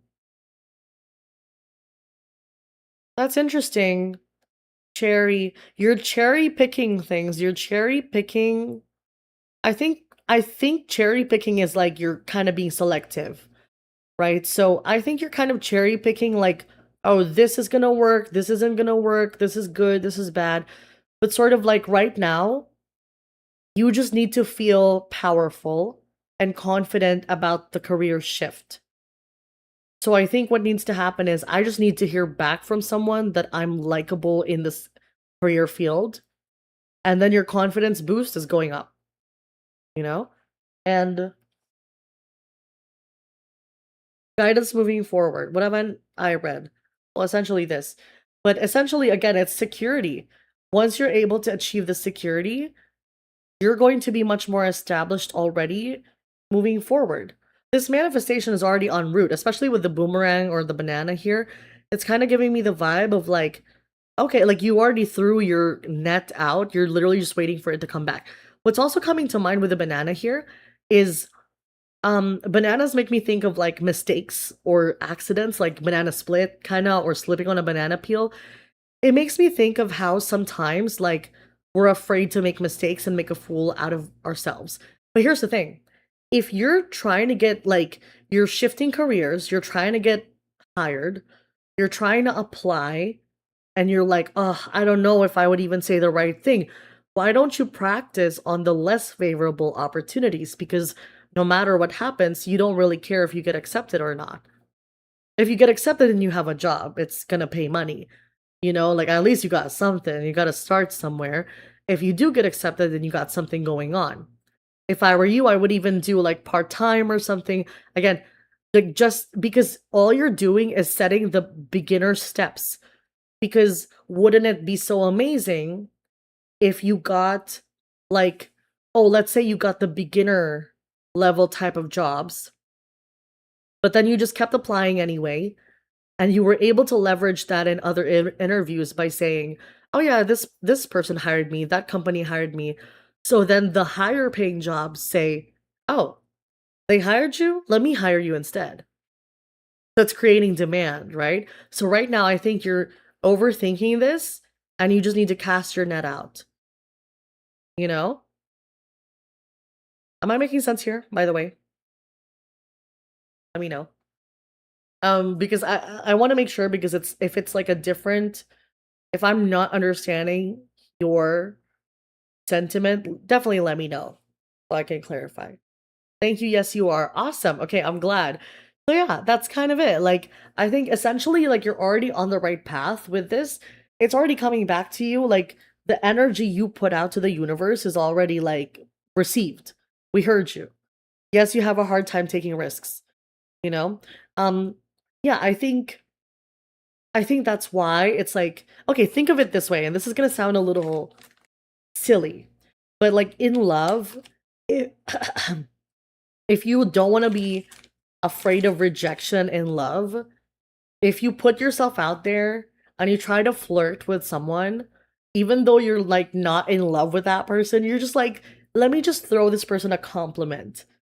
It's practice because you're not afraid of getting rejected because you're like, I don't really like this person like that, but I just want to see if I can handle a little flirty banter. And it's the same thing with companies because it feels high stakes, but it doesn't have to be. So that's what I'm seeing, right? Oh my gosh, we had a great night or day, I guess, for y'all. Um, thank you so much for attending, everybody. If anybody's still here, aside from Andrea. And thanks for stopping by as well, Andrea. I'm beat. Tired as hell. I'm literally gonna lean back. It's also super annoying that I have to look right here to like do these little readings and such.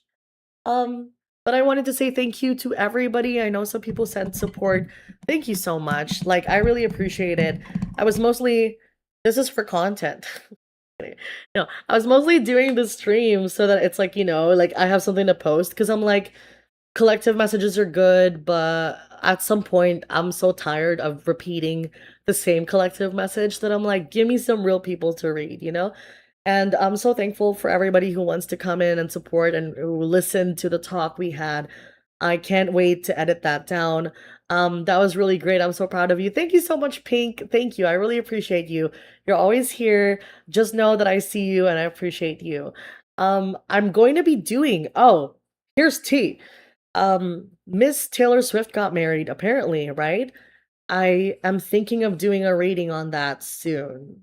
Because, well, I know people like to know about that stuff.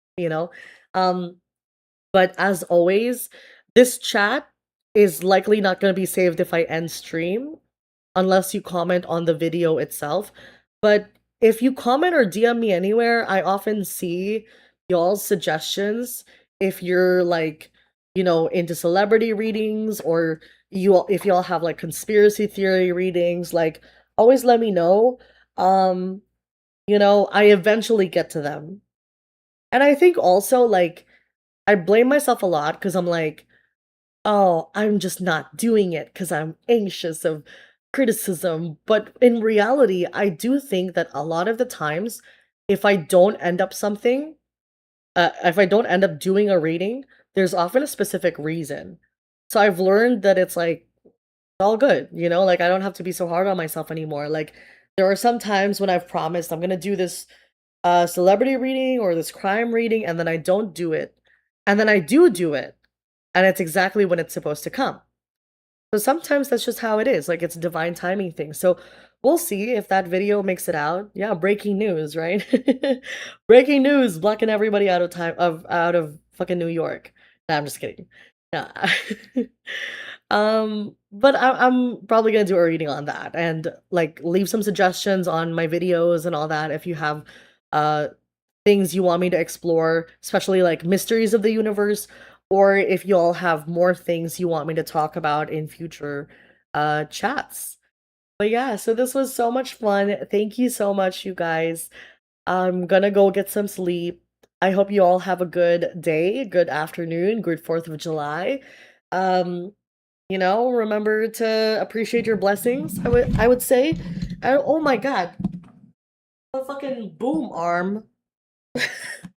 It detached from the table. That scared me so bad. That's like, it just, I was just moving it. Jesus. Okay. Well, that's my cue. Okay. Good night. Goodbye.